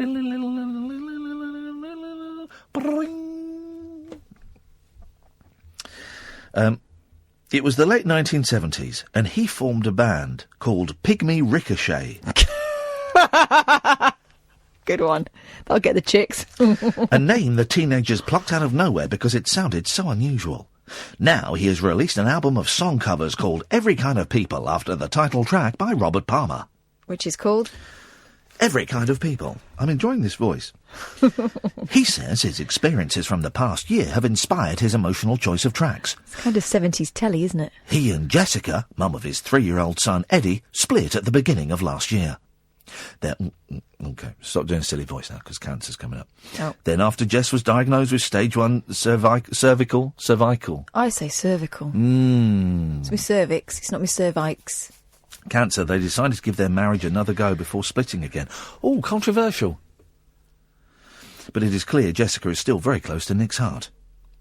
His album tracks include sultry renditions of Barry White classic You're the First, the Last, My Everything. Stop. Sultry is the word, isn't it? And John Mayer's Your Body's a Wonderland. He says it's for someone special I really care about. Himself. He says, playing the album to Jess was really important to me. She loved it, but says she was glad we weren't married anymore. Didn't say that.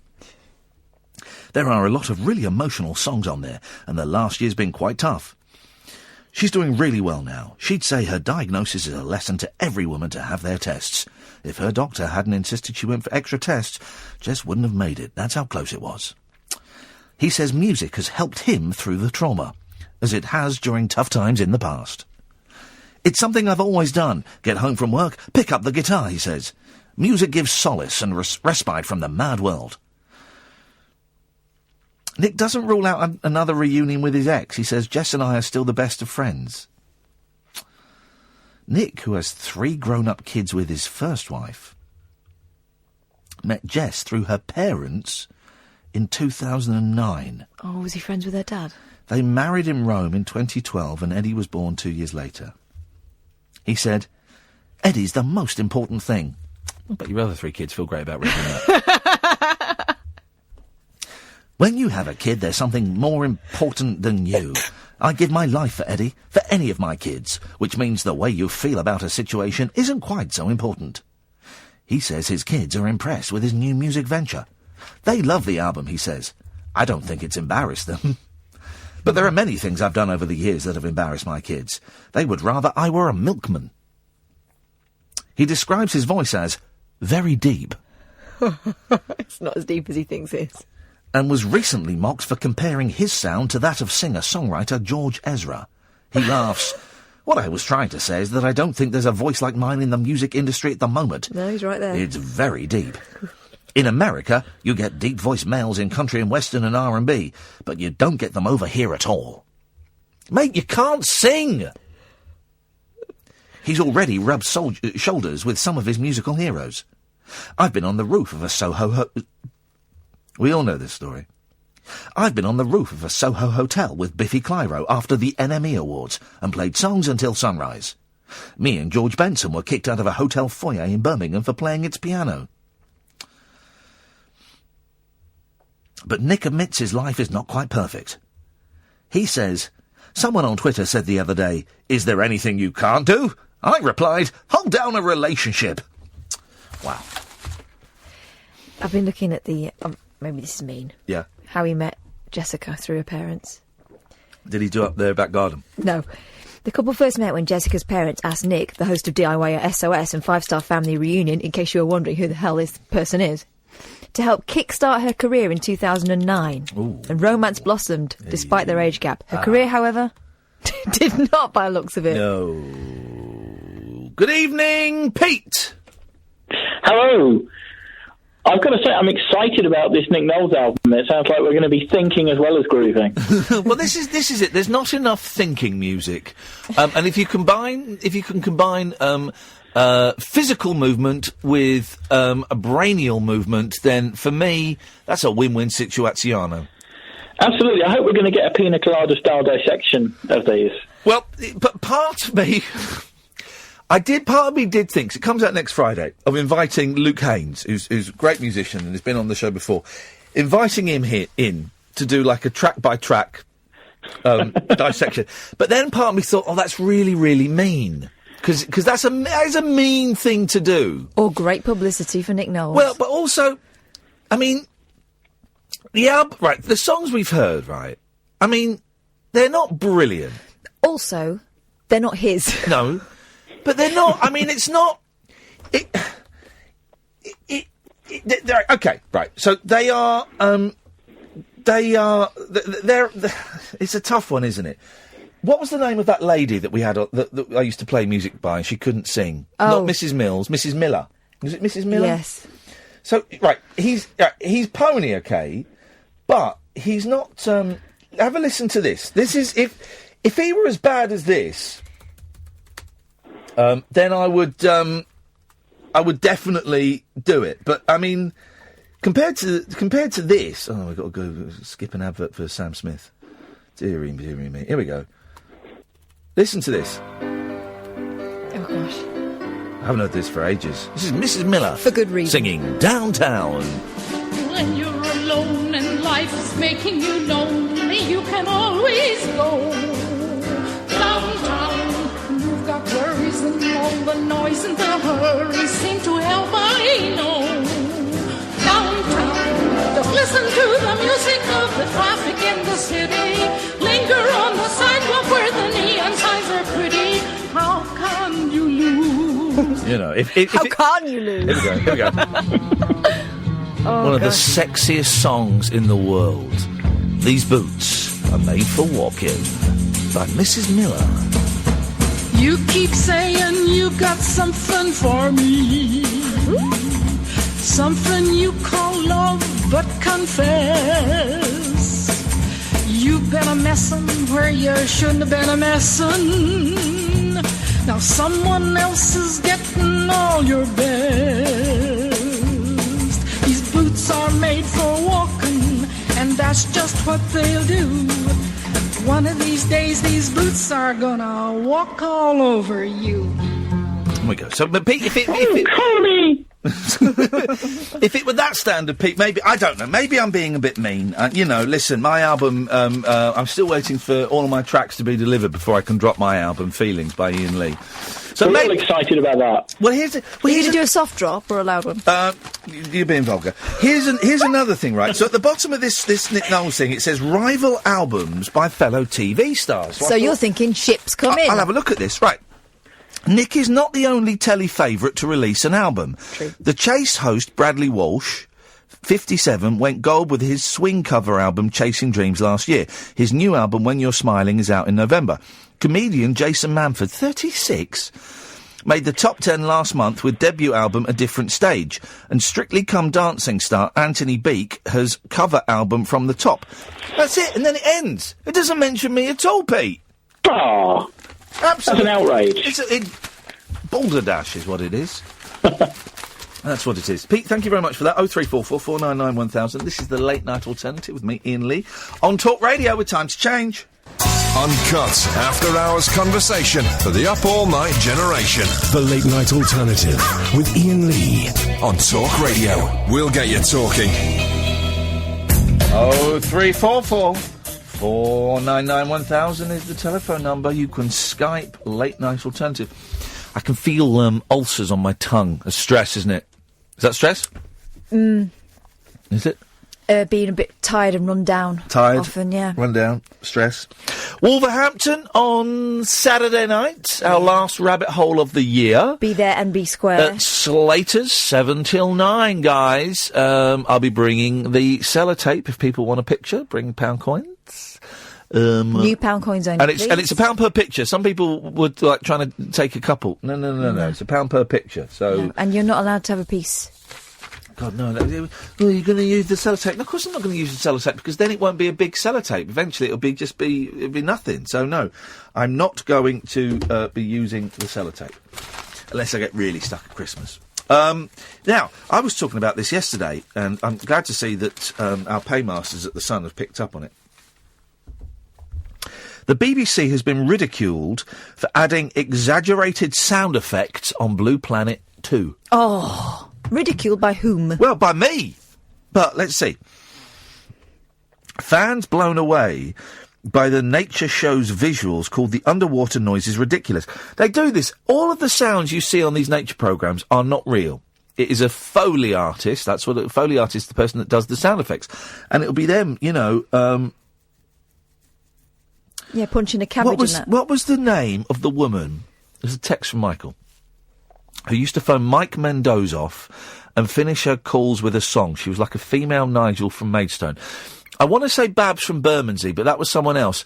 It was Eilish. It was a woman called Eilish.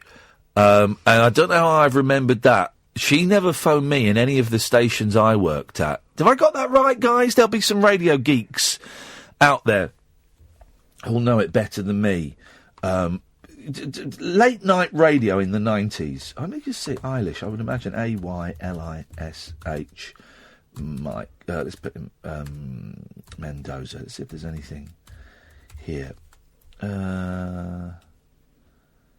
No. Talk radio, maybe.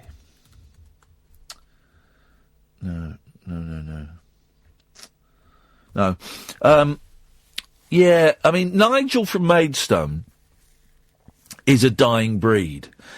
In that 25 years ago, there used to be loads of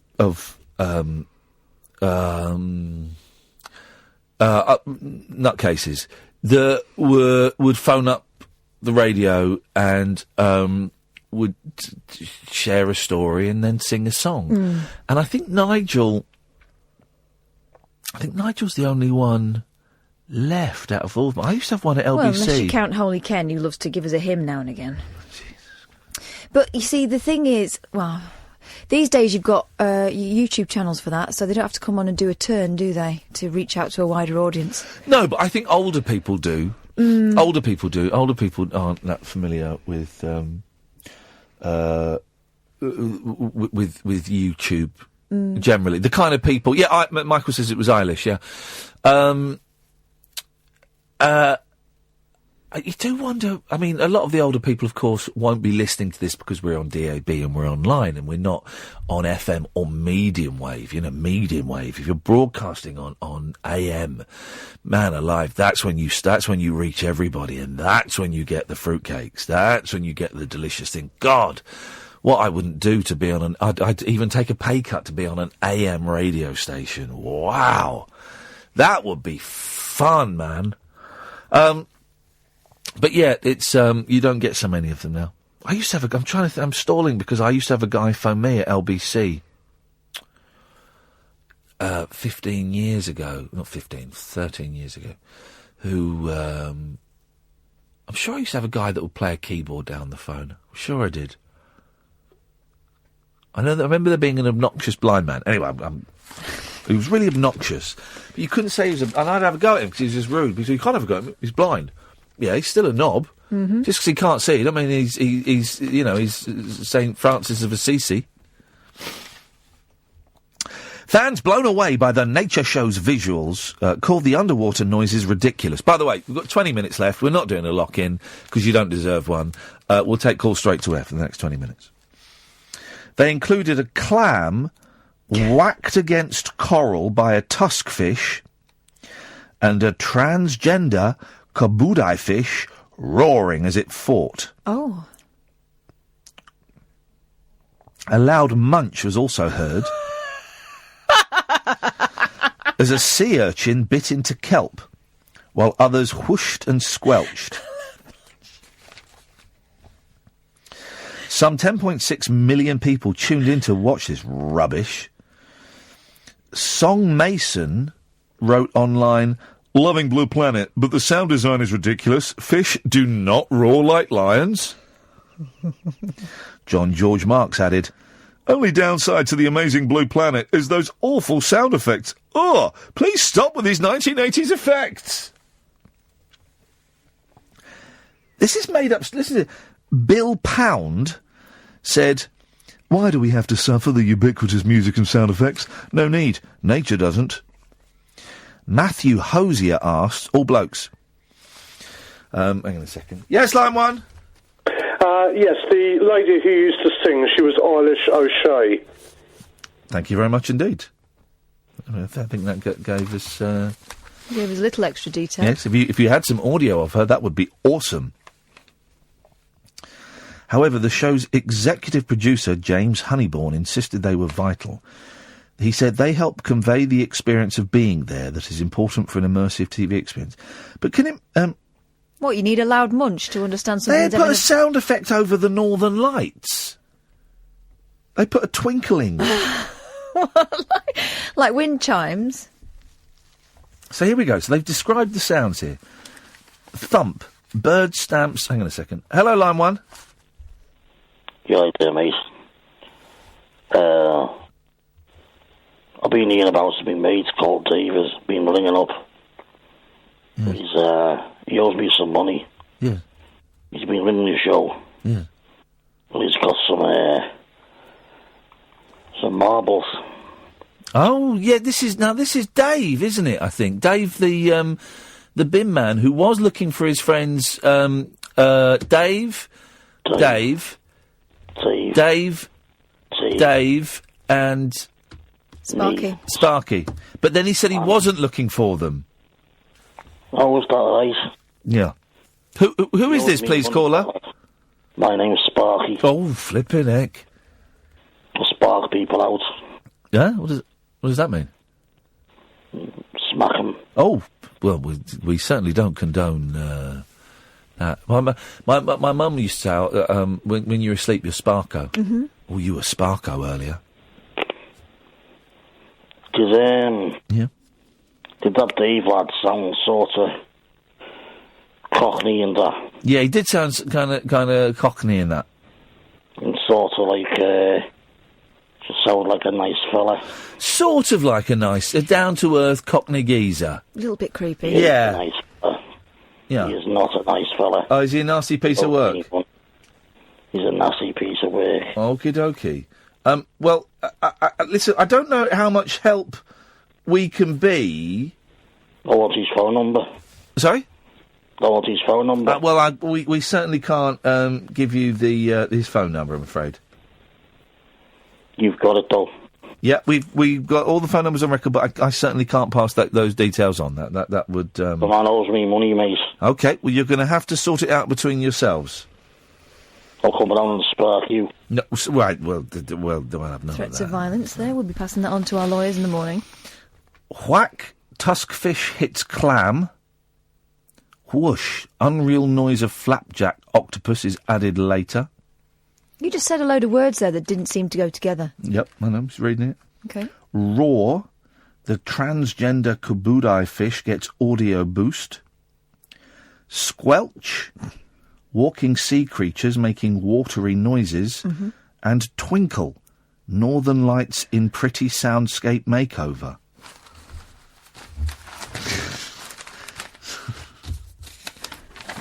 I almost want to watch it now. Nah, be rubbish. This is the Late Night Alternative with Iain Lee on Talk Radio, and of course with our friends at Time to Change. 1 in 4 of us is going to fight a mental health problem this year. Having a mate in your corner can make all the difference. Search Time to Change to find out more. The radio show for people who know the best part of the day is the night. The Late Night Alternative with Iain Lee on Talk Radio. We'll get you talking. I'm nicely tired. I'm going to sleep well this evening. I haven't got to do anything until 2 o'clock. I'm going to go and see my eldest play football. So I don't think I'm taking school tomorrow. I don't believe that's the case in point. Don't know about that. Who did Howard Hughes have on this week? He had a medium on. She was rubbish, wasn't she? Well, I don't believe in that stuff. She wasn't the most accurate. Let's say. Yes, caller. I found the clip of Eilish singing. Okay. To be honest, here we go. The world on a land, we should wait for a call patiently. For the time, we shall wait there to find that to eyes are blue, comes smiling to me. Bloody hell. Yeah, that's woken the dogs up. That's proper old woman singing, isn't it? Yeah. No. They sound like they're on a gramophone. Yeah, they do. It's proper old lady singing. Like Hilda Ogden. Yeah, there is a touch of that, isn't there? Touch of the Hilda Ogdens. Oh, I'm flagging a bit, boily. I'm flagging a bit.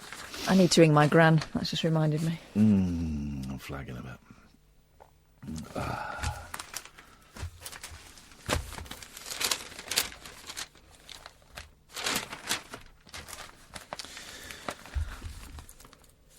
Asda banned sales of kiwis to under 25s at a store after the fruit was chucked on stage as Harry Styles performed his song Kiwis. I don't believe it. Why not? Sounds like bull. I love a kiwi. I do too. Do you peel them or do you eat them like a boiled egg? Sorry? There's 2 techniques. Well, no, I cut it in half. Right. And I spoon it out. Yeah, like a boiled egg. Well, who cuts a boiled egg in half? Everyone. No one cuts a boiled egg in half. Yeah, you take the top off and spoon the rest out, don't you? Yeah. You take the top off. Don't cut it in half. Okay. Pendant. The food giant was demanding proof of ID for kiwi buyers at its Hume. There's an L in there. Yeah, Hume Superstore last night ahead of the Singers concert at the nearby O2 Apollo Manchester. No. He was on TV tonight talking in an American accent. He's not got an American accent. He's from, like, Bolton or somewhere. Yeah, I know, he had an American accent. I just thought he was being languid. He earned 50 million quid last year. The other lads only earned 40 million quid. What, even Zayn? Zayn got 30 million quid. Shouldn't have left, buddy. Shouldn't have left. Should have ridden that pop star. There was only ever going to be one winner in One Direction splitting up, and that was Harry. Harry Styles. Everyone should have known that. There was only ever going to be one winner, Zayn. I quite like Zayn, but he does sing like he's in a mood all the time. He doesn't really move his mouth very much. The star, 23, slipped on a kiwi and had to grab his microphone stand at his Hammersmith Apollo gig in London. And as the spokesman said,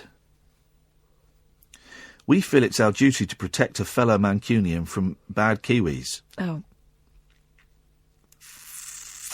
We'd hate to see a repeat of the mishap, so to avoid slippery situations, we feel this is a necessary measure." This is a great bit of PR. Exactly, I mean, flipping it's a really bloody great bit of PR, guys. It's from the Asda guys. The Asda guys really have worked up a storm here. High fives all round. A briefing was issued to stores to ensure they were aware of the temporary ban. Harry, from Holmes Chapel, Cheshire, is on an 86-date world tour. OK, so he's not Mancunian. So Asda have dropped a kiwi there. Performing material from his solo album and nods to his One Direction past, including the hit What Makes You Beautiful. In August, pineapples were banned from the Reading and Leeds festivals amid fears fans would lob the fruit when indie band Glass Animal sang the lyrics "Pineapples Are In My Head" from their track Pork Soda. What have I just read? But they still sold pork and indeed soda. On Wednesday next week, we've got Jim Bob from Carter the Unstoppable Sex Machine coming in, which I'm thrilled about because I saw them years and years ago. So he's coming in on Wednesday. Hello, caller. Hey, Ian, it's Tom. Hey, Tom. Just a couple of quick bits. You touched on one of the greatest albums, Last Man on Earth, and One Man Guy is my particular favourite off of that, although White Winos is very good, as is Last Man on Earth. White Winos is the song I'm going to end with tonight. Oh, yeah. Very It's good song, some record, isn't it? How has this one escaped me until today? No, it's fantastic, and I've managed to see Loudon live once, and it was, tears all the way through. Very, very good. He's very clever with them words, isn't it? Well, White Winos has actually got no relevance to me, because it's obviously about his mum and dad and stuff. But it's just the poetry of it, and same as Last Man on Earth is very good. But One Man Guy for me is actually a bit of a self-theme tune, that one of the songs I play myself. So anyway, so that's that. The other thing was about a venue in London. I've tried this week for a couple of places, but give me till the end of next week and I'll keep trying. Tom, hold your horses. We have a venue. Right. We have one. May God bless you for that. We have a venue, and we'll be starting to sell tickets this weekend for Sunday, the 1st of April. The 1st of April, 2018, we're looking at. Isn't that nuts? Yeah, it's nearly Christmas, and then we'll be through it again. I'll get on the tickets when you release them. Lovely stuff. Thank you, Tom. Thank you very much indeed. Yes, so we will be doing a rabbit hole.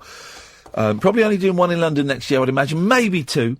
Or we might do a rabbit hole. I'm looking at maybe starting a little film club. I've got an idea for a little film club. And I don't know whether we just do time travel movies. Saw a brilliant film. It's brilliant, but nothing happened in it, called Idaho Transfer, directed by Peter Fonda.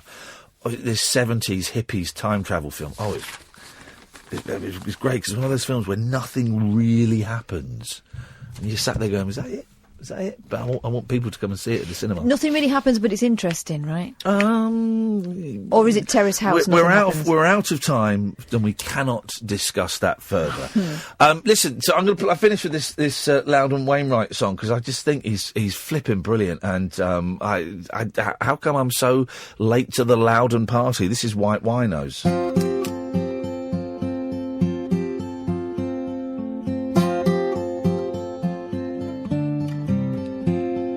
Mother liked her white wine when she was alive. She was desperate to live, but her limit was 5. Carefully I'd kiss her and send her off to bed. We always stuck with white wine, we stayed away from red. Always stick with white wine, stay away from Mother liked her white wine. She'd have a glass or two almost every single night after her day was through. Sancerre, Chardonnay, Chablis, Pinot Grigio, just to take the edge off, just to get the glow. You got to take the edge off if you wanna get the...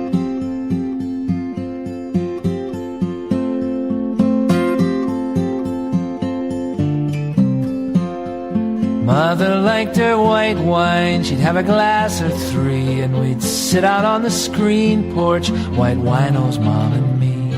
We'd talk about her childhood, recap my career. When we got to my father, that was when I'd switch to beer. We got to the old man and I'd always switch to Mother liked her white wine. She'd have a glass or 4, each empty bottle a dead soldier. The marriage was the war. When we blurred the edges, when we drank a lot, that's when I got nervous, when the glow got hot. I always get nervous when the glow gets...